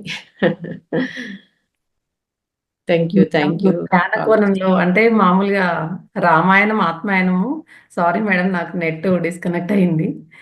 రామాయణం ఆత్మాయణంలో అసలు నార్మల్గా చెప్పడం వేరు, ధ్యాన కోణంలో ప్రతి పాయింట్ కూడా ఎంత బాగా చెప్పారంటే అసలు అంటే మేము ఇంత ధ్యాన కోణంలో అంటే ఏ మాస్టర్ నుంచి తెలుసుకోలేదు మేడం. చాలా చక్కగా ఉంది. ఎంత చక్కగా అంటే అసలు మేము లోపలికి తీసేసుకున్నాం ప్రతిది కూడా. ప్రతి ఒక్కరి ఇప్పుడు 5 వేళ్ళు 5 ఫింగర్సే కాకుండా ఇంకా మిగిలింది సీతామాత గురించి, హనుమ గురించి, వీళ్ళందరి గురించి కూడా ఎంత చక్కగా అంటే చాలా చక్కగా వివరించారు మేడం. అంటే వాళ్ళందరూ కూడా ధ్యాన కోణంలో మనం ధ్యానం చేస్తే ఆ సాధన ద్వారా సీతమ్మ తల్లి ద్వారా శక్తిని తీసుకుంటాము. హనుమ అంటే మనము అదే ధ్యాన సాధన చేస్తే వాయుపుత్రుడు కదా, వాయువుని శ్వాసను తీసుకొని, సీత సీతమ్మ తల్లి అంటే శక్తిని తీసుకుంటాము, ప్రకృతి మాత కాబట్టి మళ్ళా అప్పుడైతే రామతత్వాన్ని ధర్మాన్ని చేరుకుంటామని ఎంత చక్కగా వివరించారు మేడం. అంటే తపస్సు అంటే ఏంటి, ప్రతిది కూడా అంటే ప్రతి వర్డ్కి కూడా మన పత్రి అవును. సార్ చెప్పినట్టు కూడా ప్రతిదానికి మీనింగ్, ఒక్క వర్డ్కి ఒక మీనింగ్ ఎంత చక్కగా అంటే చాలా బాగుంది మేడం. చాలా థ్యాంక్ యూ. ఈరోజైతే ఎక్కువ జ్ఞానాన్ని మేము తీసుకున్నాము. ధన్యవాదాలు మేడం. Thank you. ఆత్మ ప్రణామాలు. అదంతా మాస్టర్స్ పత్రిజీ ఇంత మంచి పత్రిజీకి మేడం. చెందుతుంది మేడం. మనదేం లేదు మేడం, అంతా పత్రిజీ ఇచ్చిన జ్ఞానమే. వారికి ధన్యవాదాలు. అవును మేడం. ఇప్పుడు అంటే నేను నిన్న తెలుసుకున్నాను ధ్యాన కోణంలో అంటే సబ్జెక్టు ఇలా నార్మల్‌గా చెప్పడం వేరు బుక్‌లో, ధ్యాన కోణంలో చెప్పడం వేరని నిన్న తెలుసుకున్నాను. ఈరోజు కరెక్ట్‌గా అదే మీరు చెప్తున్నారు. దాంట్లో ప్రతిది ఓకే. ఇలా ధ్యాన కోణంలో తీసుకోవాలనేది ప్రతిది తెలుసుకున్నాను మేడం. చాలా చక్కగా ఉంది. ఎస్. ధన్యవాదాలు మేడం. మాస్టర్స్ మీకేమైనా డౌట్స్ ఉన్నా గూడా ఒకసారి అన్‌మ్యూట్ చేసుకొని వన్ బై వన్ మాట్లాడండి. ఒకరి తర్వాత ఒకరు.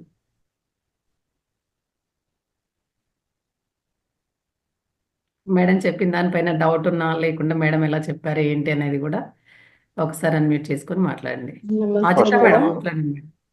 నమస్తే సార్. చాలా అద్భుతంగా చెప్పారు మేడం. మళ్ళీ థ్యాంక్ రామాయణం థ్యాంక్ అలా యూ. ఆ కాలంలోకి వెళ్ళినట్టు కళ్ళకి కట్టినట్టుగా చాలా చక్కగా అద్భుతంగా చెప్పారు మేడం. థ్యాంక్ యూ ధన్యవాదాలు. మేడం. Thank you.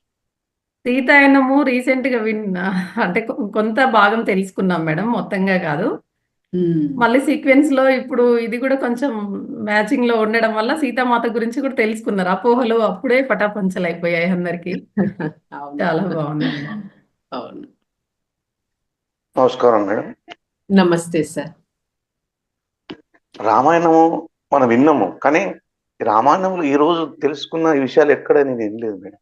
మీ ద్వారా అవును. అమృత అవును. వచనాలు, అద్భుతమైన వచనాలు ఈరోజు తెలుసుకోవాల్సి వచ్చింది. రామాయణం అవును. విన్నాం మనం, కానీ ఇటువంటి ఆత్మాయనం, ఈ సీతాయనంలో ఉన్న ఈ అద్భుతమైన ఎవరికి తెలియని అంటే అవును. తెలుసుకున్నాను. ఇంతవరకు కూడా నాకు తెలియదు ఇది. అవును. సీత సీతమ్మను రావణుడు సీతమ్మను బలవంతంగా ఎత్తుకపోయాడని మాత్రమే మనకు కథ చెప్తుంది, చెప్తుంది మన రామాయణం చెప్తుంది. కానీ ఆమెకు తెలుసు, ఆమెకు అంటే వాళ్ళు జ్ఞానవంతులు, వాళ్ళకి తెలియదా? అందుకే ఆమెకు ఇష్టపూర్వకంగానే పోయిందనే విషయం ఒకటి. ఇంకోటి, అమృతం తాగిందనే విషయం నాకు ఎక్కడ మనకు ఇది తెలియదు. ఇది ఆమె ఎలా ఉన్నదని మాత్రమే అనుకుంటాము, కానీ ఆ విషయం కూడా మీరు స్పష్టంగా చెప్పిండ్రు. అది కూడా మనకి సీతాయనంలో దీనా మిరియం గారు చెప్తారు. దీనా మిరియం గారు ఏంటంటే తను పరిచారిక అన్నమాట సీతామాతకి, సీతమ్మ అవతరణ ఉన్నప్పుడు. సో ఆమె కాలంలో ప్రయాణం చేసిందనమాట. కాలంలో ప్రయాణం చేసి తను గతంలోకి వెళ్ళిపోయింది. గతంలోకి వెళ్ళి అప్పుడు ఉన్నటువంటి ఆ పరిసరాలు, పరిస్థితులు, అప్పుడు జరిగిన విషయాలన్నీ ఆత్మపరంగా తను తెలుసుకుంది. తెలుసుకొని రాసినటువంటి బుక్ అన్నమాట అది. ఇంకా పూర్తి సత్యం అది. సారే చెప్తారా బుక్ గురించి? నా చైతన్యం విస్తరించింది. నాకు ఇప్పుడు చాలా ఆనందంగా ఉంది బుక్ చదివిన తర్వాత. నాకు లోపల కాస్త బాధ వెలితి ఉండేది రామాయణం పట్ల అనేసి చెప్తూ ఉంటారు. అది అన్నమాట. అయితే మళ్ళీ ఒకసారి కూడా సార్, అందరూ సీతను అనుమానించి లవకుశుడు పుట్టే ముందు సీతను అనుమానించి పంపించిందంటారు కదా, అక్కడ కూడా అది కరెక్ట్ కాదు. సీతమ్మ తల్లి తన బిడ్డల్ని ఆ ఋషి ఆశ్రమాల్లో జన్మనివ్వాలి, అక్కడ ఆధ్యాత్మికంగా వాళ్ళు ఎదిగే విధంగా తన పెంపకం పెంచాలి. అయోధ్యలో ఉంటే అది కుదరదు కదా. ఇక్కడ ఎలా ఉంటది వాతావరణం, అక్కడ ఇక్కడ కంప్లీట్ డిఫరెంట్. ఇక్కడ ఒక రాజు, రాజరిక మర్యాదలు ఇవన్నీ ఉంటాయి. కానీ అలా కాదు, సహజంగా ప్రకృతికి దగ్గరలో వాళ్ళు పెంచాలి, ప్రకృతిలో పెంచాలి అని కోరుకున్నారు. అందుకే అలా వెళ్ళారు తప్ప అది మళ్ళీ ఏదో మనకి అక్కడ స్టోరీ ఉంది అది కాదు అని చెప్తారు. ఇంకా కొన్ని విశేషాలు కూడా ఉన్నాయి సార్ దీంట్లో. వాల్మీకి మహర్షి మళ్ళీ తులసీదాస్ గా జన్మించారంట. రామచరిత్ మానస్ అని రాస్తారంట. అది హిందీలో రాశారు. అది ఉత్తర భారతంలో చాలా పాపులర్ అని చెప్తారు. మనకి ఇది ఇదివరకు తెలియదు. వాల్మీకియే మళ్ళీ తులసీదాస్ గా వచ్చారనే విషయము ఎన్నో ఉన్నాయి ఇక్కడ. మనకి రావణాసురుడే హిరణ్యకశిపుడు, హిట్లర్ అని తెలియదు. హిట్లర్ కూడా వెజిటేరియన్ అని తెలియదు. ఇలా కొన్నో కొత్త విషయాలు ఉన్నాయి ఇక్కడ. చాలా బాగుంటుంది అసలు. మేడం ఇంకో పుస్తకం చెప్పారు, నేను అది చదవాలని చూడదు. యోగ వాసిష్టం సార్. యోగ వాసిష్టము. యోగ వాసిష్టం. ఓకే, చాలా బాగుంటది అది. చాలా ధన్యవాదాలు మేడం. అద్భుతమైన అమృత వచనాలు. Thank you sir. Thank you.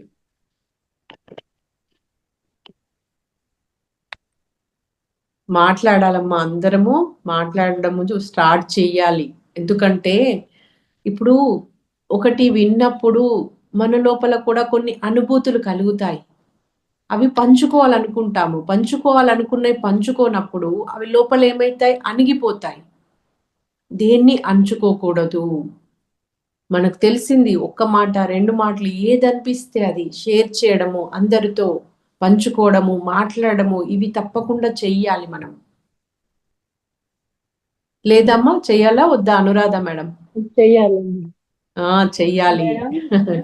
ఆ, కొంతమంది అంటే వాళ్ళు ఎలా ఇప్పుడు రాముడు దేవుడు వచ్చారు, రాముడు ఏకపత్ని వ్రతుడు అని చెప్తుంటే రాముడు ఎలా దేవుడు అవుతాడు? కొంతమంది తర్కవాదం అంటారు. ఏమంటారంటే రాముడు గర్భిణితో ఉన్న భార్యని అడవులకు పంపించాడు, అలా పంపిస్తారా? పంపించకూడదు. చాకలి మాటలు వినేసి ఆ భార్యని అనుమానించాడు, ఆ సీతమ్మ తల్లి అగ్ని ప్రవేశం చేసింది, ఇవన్నీ రాముడు ఎలా దేవుడు అవుతాడు? రాముడు భార్యని ఇలా చేయకూడదు కదా అని చెప్పి అంటుంటారు కదా మేడం చాలా మంది. వాళ్ళకి ఇలాంటివన్నీ వింటే ఆ మాటలు మాట్లాడుకుని ఉంటారని అర్థమైంది మేడం. అవును. ఏదేమైనా తెలియ మేడం, వీళ్ళందరూ కూడా తెలుసుకోవాలనే జిజ్ఞాస ఉన్న వాళ్ళు కాదు అలా మాట్లాడేవాళ్ళు. అసలు అక్కడ అవును మేడం. ఒక వ్యక్తిలో నుండి కావచ్చు, ఒక పాత్రలో నుండి కావచ్చు, అందులో మంచి ఏముంది అది మనం తీసుకోవాలి. ఆ సారాన్ని తీసుకోవాలి. వాళ్ళు ఎలాంటి వాళ్ళు ఉన్నారా లేదా, తప్పు చేసిండ్రా, ఉప్పు చేసినా, అదంతా మనకెందుకు? రాముడు పాత్ర నుండి మనం ఏం తెలుసుకోవాలి? తండ్రి మాటను వినకుండా కూడా ఉండొచ్చు ఆయన. నేను ఎళ్ళను అనొచ్చు. కానీ అక్కడ తండ్రి మాట గౌరవం ఇచ్చాడు. అంటే తల్లి తండ్రులను ఆయన దైవంగా చూశాడు. ఆయన అందరినీ, ప్రజలందరినీ కన్న బిడ్డల్లాగా చూసుకున్నాడు. సీత ఎక్కడుందో రాముడికి తెలియదా? కానీ తన యొక్క పాత్ర అలా తను కుదించుకున్నారు. సామాన్య మానవుడిలా జీవించారు. అది మనం నేర్చుకోవాలి. బాధ అనిపిస్తుంది మేడం. ఇలా అంటుంటారు కొంతమంది ఏదైనా రాముడి గురించి మాట్లాడితే, ఏముంది రాముడు పెద్ద దొంగ, భార్యను అడవులకు పంపించాడు, అలా చేశాడు, ఇలా చేశాడు అంటే బాధ అనిపిస్తుంటుంది. ఇక వాళ్ళ స్థితిని బట్టి వాళ్ళ మాటలు ఉంటాయి మేడం. మనం ఏం పట్టించుకో అక్కర్లేదు. వాళ్ళకి వివరణ కూడా ఇవ్వాల్సిన అవసరం లేదు. ఎందుకంటే అర్థం చేసుకున్నప్పుడు మన యొక్క ప్రతి మాట ఎంతో విలువైనది. మాట్లాడుతున్నామంటే శక్తిని ఖర్చు చేస్తున్నాము. మన శక్తిని దేనికి ఖర్చు చేయాలి? కొత్త సృష్టి జరుగుతుంది. మన మాటల ద్వారానే సృష్టి జరుగుతుంది. మన ఆలోచనల ద్వారా సృష్టి జరుగుతుంది. అక్కడ దృష్టి పోనీయద్దు, ఎక్కడ పోనీయద్దు. 100% ఇప్పుడు ధ్యానంలోకి వచ్చినాక పాజిటివ్ ఆలోచిస్తే అవి జరుగుతున్నాయి, వర్క్ అవుతున్నాయి. ఏమన్నా నెగిటివ్ ఆలోచిస్తామనే ప్రతి క్షణం వెనుకలో ఉండాల్సి వస్తుంది. అలా ఉంటుంది. నెగిటివ్ థాట్ వచ్చినా అది జరిగిపోతుంది. కాబట్టే మన దృష్టి ఎప్పుడు కూడా మంచి విషయాల మీదనే ఉండాలి. అంతే. అవి ఇగ్నోర్ చేసేయాలి. అవి చెవుల వరకు కూడా రావద్దు. అక్కడనే వదిలేసేయాలి. అట్లా ఉండాలి మనం. అంటే అది గ్రంథము ఎలా ఉందో అలా కాకుండా మార్పు జరిగింది కాబట్టి ఇట్లా సీరియళ్లలో, సినిమాలలో అందరికి కూడా ఇట్లా రామాయణము మారిపోయినట్టుగా తెలిసింది కాబట్టి అలా అపోహలు అలా ఉన్నాయి కాబట్టి మనకు సీతాయనం ద్వారా చాలా క్లుప్తంగా సీతామాత ప్రకృతితో ఎలా అనుసంధానం అయింది. ఇంకా 40 మాస్టర్స్ లో కూడా ఇలా చెప్పారుగా మేడం. అర్ణ మేడంది ఉంది కదా, దాంట్లో ఏంటంటే సీతామాత తను కూడా ఎట్లా ఒక భార్యనే కాబట్టి రాముడు కూడా ఎలా ఉన్నా కూడా నేను సహనంగానే ఉన్నాను అనేది కూడా ఆమె సందేశం ఇచ్చింది. అంటే ఆడవాళ్ళు ఒక భార్యగా ఉన్నప్పుడు ఎలా ఉండాలి అనేది, ఇంటిని భర్తని ఎలా చూసుకోవాలనే సందేశం కూడా సీతామాత ఇచ్చారు. అవును. అట్లాగే లక్ష్మణుడు, ఇప్పుడు సీత భార్య కాబట్టి రాముడితో పాటు అడవులకు వెళ్ళింది. మరి లక్ష్మణుడు ఎందుకు వెళ్ళాడు అని అడుగుతారన్నమాట ఇక్కడ క్వశ్చన్. లక్ష్మణుడు ఎందుకు వెళ్ళారు అంటే లక్ష్మణుడు బుద్ధికి ప్రతీక. తన బుద్ధి ఏం చెప్పింది తనకి? తన అన్నా వదినకి అడవిలో వాళ్ళకి తన సహాయం అవసరము, తను సేవ చేసుకోవాలి, తన జీవితమే అందుకుంది, రాముడికి సేవ చేయడానికే తన జీవితాన్ని తను జన్మ తీసుకున్నాను అని చెప్పి తన బుద్ధి ప్రచోదించింది ఆయనకి. అందుకని తను వెళ్ళాడు రాముడితో. అందుకే బుద్ధి మేడం లేదా మీకు అంటారు. ఆ బుద్ధి చాలా ఇంపార్టెంట్ అన్నమాట. బుద్ధి అనేది ఈ మధ్యల్ది. ఇది ఆత్మ, ఇది మనసు, ఇది శరీరము. ఈ బుద్ధి ఎప్పుడు ఇటు ఇటు కనెక్ట్ అయి ఉండాలి. ఆత్మతో కనెక్ట్ అయి ఉండాలి, మనసుతో కాదు. మనసుతో ఉంటే మనసు ప్రభావమే ఉంటది, ఆత్మతో ఉంటే ఆత్మ ప్రభావం ఉంటది, ఆత్మశక్తితో ఉంటుంది. అందుకే బుద్ధి చాలా ఇంపార్టెంట్ అన్నమాట. ఆ బుద్ధి సరిగ్గా ఉండాలి అంటే మరి ఆత్మతో కూడి ఉండాలి, ప్లస్ సర్వాత్మతో కూడా ఉండాలి. ఇది సర్వాత్మ అన్నమాట. ఇది మేడం మేడం ఎక్స్క్యూజ్ చెప్పండి. మీ మేడం, చిన్న చెప్పండి. లక్ష్మణుడు ఆదిశేషుడు అవతారం అంటారు కదా. అవును. ఆదిశేషుడు ఎప్పుడు కూడా విష్ణుమూర్తికి తోడుగా నీడగా ఉంటాడు. అదే లక్ష్మణ స్వామి ఆదిశేషుడు, అందుకనే ఎప్పుడు కూడా రాముణ్ణి విడిచిపెట్టకుండా ఉంటాడు. ఇంకా అవును. ఇంద్రజిత్తుని చంపాలి అంటే 14 సంవత్సరాలు తిన్న ఆహారం నిద్ర లేనటువంటి వాడే ఇంద్రజిత్తుని చంపాలి, అది లక్ష్మణ స్వామికే అవుతుంది. అందుకనే లక్ష్మణ స్వామి అరణ్యానికి వెళ్ళాడని నాకు తెలిసినంత వరకు. ఇది ఎంతవరకు నిజము అని. అవునమ్మా, ఎందుకంటే ఒక పరమాత్ముడు అవతారం తీసుకున్నప్పుడు వారికి సంబంధించిన వస్తువులు కూడా ఒక జన్మ తీసుకొని వస్తాయన్నమాట. అలాగా మరి ఆదిశేషుడు అతని యొక్క శ్రీమన్నారాయణుడి యొక్క పవలించే పాన్పు కాబట్టి ఆదిశేషుడు లక్ష్మణుడుగా అవతారం తీసుకున్నారు అనేది నేను కూడా విని ఉన్నాను. అందుకోసమే మరి ఎప్పుడు అంటిపెట్టుకునే ఉంటాడు, రాముణ్ణి వదిలి ఉండడు ఒక క్షణం కూడా. తను పెళ్ళైనా కూడా భార్యను వదిలేసి వచ్చాడు. అంటే ఆయన తాలూకా నిద్రని ఊర్మిళాదేవికి ఇచ్చాడు, నిద్రపోడు. అందుకనే అలాగే ఒకసారి ఫలం తీసుకొచ్చి రాముల వారు తినమంటే ఆహారము నిద్ర ఉంటే ఇంద్రజిత్తుని చంపడం అవ్వదని దాని తొడలో దాచుకున్నాడు ఆయన తినకుండా. అందుకే ఇంద్రజిత్తుని చంపగలిగాడు అని నాకు తెలిసిన రామాయణం అని అదే అడుగుతున్నాను. మీరు ఇప్పుడు చెప్పారు కదా బుద్ధి ఇలా లక్ష్మణస్వామి అని, అంటే ఇది కూడా ఇక్కడ అది ఫుడ్ను జయించాడు కానీ వదిలేయలేదు. వాళ్ళు ఆకలేసినప్పుడు తిన్నారు. 14 సంవత్సరాలు చెయ్యాలి కాబట్టి. అయితే ఇక్కడ ఇంద్రజిత్ అంటే ఇంద్రియాలను జయించిన వాడు. ఇంద్రియాలను జయించిన వాడిని జయించాలంటే వీళ్ళు కూడా ఇంద్రియాలను జయించిన వాళ్ళై ఉండాలి. ఇక్కడ జయించడం అంటే వాటిని పూర్తిగా త్యాగం చేయడం అని కాదమ్మా అర్థము. వాళ్ళు ఫుడ్ ఉన్నా ఓకే, వాళ్ళు లేకపోయినా ఓకే, అలా డిటాచ్డ్ గా ఉండగలుగుతారన్నమాట. అది ఉంటే స్వీకరిస్తారు, మొత్తం తినకుండా ఉంటారని ఏం లేదు. ఇప్పుడు ఆహారం లేదు. 14 సంవత్సరాలు నిద్ర ఆహారాలు మానిన వాడినైతేనే ఇంద్రజిత్తు చనిపోతాడు, అతని చేతిలో అయితేనే. ఇంకొక శాపం కూడా ఉంది, మామగారి చేతిలోనే ఇంద్రజిత్తు చనిపోవాలి. ఆ మామగారు ఎవరయ్యా అంటే ఆదిశేషుడు అవతారమైనటువంటి లక్ష్మణస్వామి. అందుకనే లక్ష్మణస్వామి చేతిలో ఇంద్రజిత్తు చనిపోతాడు. అయితే మనం ఇక్కడ మనకి సీతాయనాన్ని మనం నిదర్శనంగా తీసుకోవచ్చమ్మా. ఎందుకంటే సీతాయనంలో అప్పుడప్పుడు లక్ష్మణునికి బాగా కోపం వచ్చినప్పుడు సీతమ్మ తల్లి స్వయంగా ఒక పదార్థాన్ని పానీయాన్ని చేసి లక్ష్మణుడికి ఇస్తుంది. లక్ష్మణుడు తింటాడు, తాగుతాడు. దీన్ని మనం నిదర్శనంగా చేసుకోవాలి. అంటే అక్కడ వాళ్ళు చెప్పింది అక్కడ దానికి అటాచ్మెంట్ లో ఉండకూడదు. ఫుడ్ కి వాళ్ళు ఉన్నా ఓకే, వాళ్ళకి లేకపోయినా ఓకే. జయించడం అంటే ఇది అమ్మా, దాన్ని మొత్తము త్యాగం చేసి తినకుండా తాగకుండా ఉండడం అని కాదు. అది ఉన్నా ఉంటారు, లేకపోయినా ఉంటారు. మనం ఇప్పుడు ఒక రోజు నిద్ర లేకపోతే మనం ఉండలేము. అట్లా కాదు, వాళ్ళు నిద్రను ఒకవేళ నిద్రపోవడానికి సమయం వస్తే పోతారు, కానీ నిద్ర లేకుండా కూడా ఉండగలుగుతారు. జయించడం అంటే అది లక్ష్మణుడు ఆ స్థితిలో ఉన్నాడు అనమాట, లక్ష్మణస్వామి. అది. Thank you madam, thank you. కొత్త విషయాలన్నీ తెలుసుకుంటున్నాం మేడం ఈ ఛానల్ ద్వారా. లలిత గారికి, సుమా గారికి కూడా చాలా చాలా అభివందనాలు. తెలియని ఎన్ని విషయాలు వీటి ద్వారా నేర్చుకుంటున్నాము, ఇలా డౌట్లన్నీ క్లియర్ చేసుకుంటున్నాము మనం. Thank you madam. సీతాయనంలో కూడా ఊర్మిళాదేవి నిద్ర కాదు ధ్యాన సాధన చేసింది అని, ఆ శక్తి మన లక్ష్మణునికి అంటే దారపోసింది అన్నట్టుగా విన్నాం మేడం. అవును. నేను అదే విన్నాను. అందుకే ఇప్పుడు చెప్తున్నాను. లక్ష్మీ అంటే ఊర్మిళాదేవికి తన నిద్రనిచ్చాడు. అందుకే ఆవిడ 14 సంవత్సరాల పాటు పడుకునే ఉంటుంది అని నేను విన్నాననమాట. అయితే అప్పుడు వాళ్ళు ఆ బుక్కులు రాసిన వాళ్ళు కానీ, దాన్ని మార్పులు చేర్పులు చేసిన వాళ్ళు కానీ, ఆత్మ జ్ఞాని అయినప్పుడు, ఒక థర్డ్ ఐ ఉన్నప్పుడు, ఏకత్వ స్థితిలో ఉన్నప్పుడు మాత్రమే అది ఉన్నట్టుగా వస్తుందమ్మా, సత్యవంతంగా వస్తుంది. లేదంటే అది అవును. కొంచెము అటు ఇటుగా సమాచారం మారి ఉంటుందన్నమాట. సో ఇక్కడ ఏంటంటే అప్పుడు ధ్యానం తెలియదు ఎవరికి, కాబట్టి ధ్యానాన్ని నిద్రగా చెప్పారు అలాగా. ఓహో!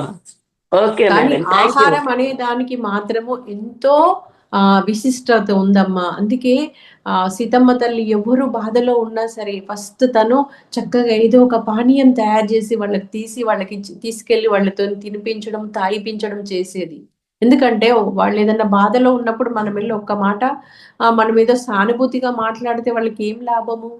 వాళ్ళ బాధ తొలగాల, శాంతి కలగాలంటే ఆ ధ్యాన చేసి ఆ యోగి కాబట్టి అమృత తుల్యమైనటువంటి ఆ పానీయము, ఆహారము వాళ్ళకి తినిపించి, తాగిపించి వాళ్ళ బాధను ఉపశమనం చేసేది సీతమ్మ తల్లి. అలాగే పత్రిజీ కూడా అదే చేశారు. ఎంతో మంది యోగులు కూడా చేస్తున్నది, గురువులు చేస్తున్నది కూడా అరే. సాయిబాబా అదే చేశారు. వాళ్ళు వండే ఆహారానికి అది అమృతంతో సమానం అన్నమాట. అది మనకి ఏది కావాలో దాన్ని ఇస్తుంది. అందుకే మనం కూడా మరి ధ్యానం చేసి చక్కగా ఆహారాన్ని వండాలి ఇంట్లో. మంచి మనసుతో, పవిత్రమైన ఆలోచనలతో, ఏదో చిరాకుగా పరాకుగా వంట చేయకూడదు. థ్యాంక్ యూ అమ్మా. Thank you madam. చాలా చక్కగా డౌట్స్ కూడా ఇంకా మాకు ఎక్కువ సబ్జెక్ట్ వచ్చింది. చాలా బాగా చెప్పారు మేడం. ధన్యవాదాలు. ఆత్మ ప్రణామాలు madam. Thank you Suma madam. మీరు కూడా ఎంతో చక్కగా, ఎంతో అద్భుతంగా ఇంత చక్కటి ప్రోగ్రామ్స్ నిర్వహిస్తూ ఉన్నారు, కోఆర్డినేట్ చేస్తూ ఉన్నారు. Thank you ma'am. మాస్టర్స్ మేడంకి ఒకసారి అందరము ఆత్మ ప్రణామాలు, ధన్యవాదాలు తెలుపుకుందాం మాస్టర్స్. పత్రిజీకి థ్యాంక్ యూ జై హో మేడం. పత్రిజీ, జై హో పత్రిజీ, జై హో Patriji. Thank you all. Masters రేపు త్రివిధాలు క్లాస్ ఉంది, నేనే తీసుకుంటున్నాను. త్రివిధాలు పార్ట్ 1 వీడియో ఒకసారి మేము గ్రూప్లో సెండ్ చేస్తాము. అందరు మళ్ళీ ఒకసారి వినండి మాస్టర్స్, మొన్న వినండి వాళ్ళు కూడా. రేపు త్రివిధాలు పార్ట్ 2 వస్తుంది, సీక్వెన్స్లో ఉంటుంది కాబట్టి అందరు వినండి. రాత్రి మళ్ళీ ఈరోజు నరేంద్ర ముదల్కర్ సార్ వస్తున్నారు.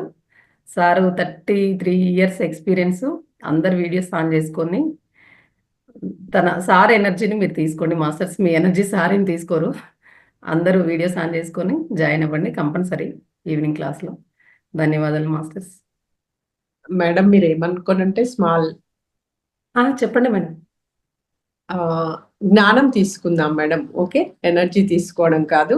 ఎనర్జీ అంటే ప్లస్ జ్ఞానము, ఎనర్జీ అంటే వీడియోస్ కూడా ఆన్ చేసుకోరుగా మేడం. ఆన్ అంటే చేసుకోండి. చూస్తే కానీ కూడా కొంత మనలో ఉన్న నెగిటివ్స్ ఏమైనా ఉంటే కూడా అవి కూడా పోతాయి కదా మేడం.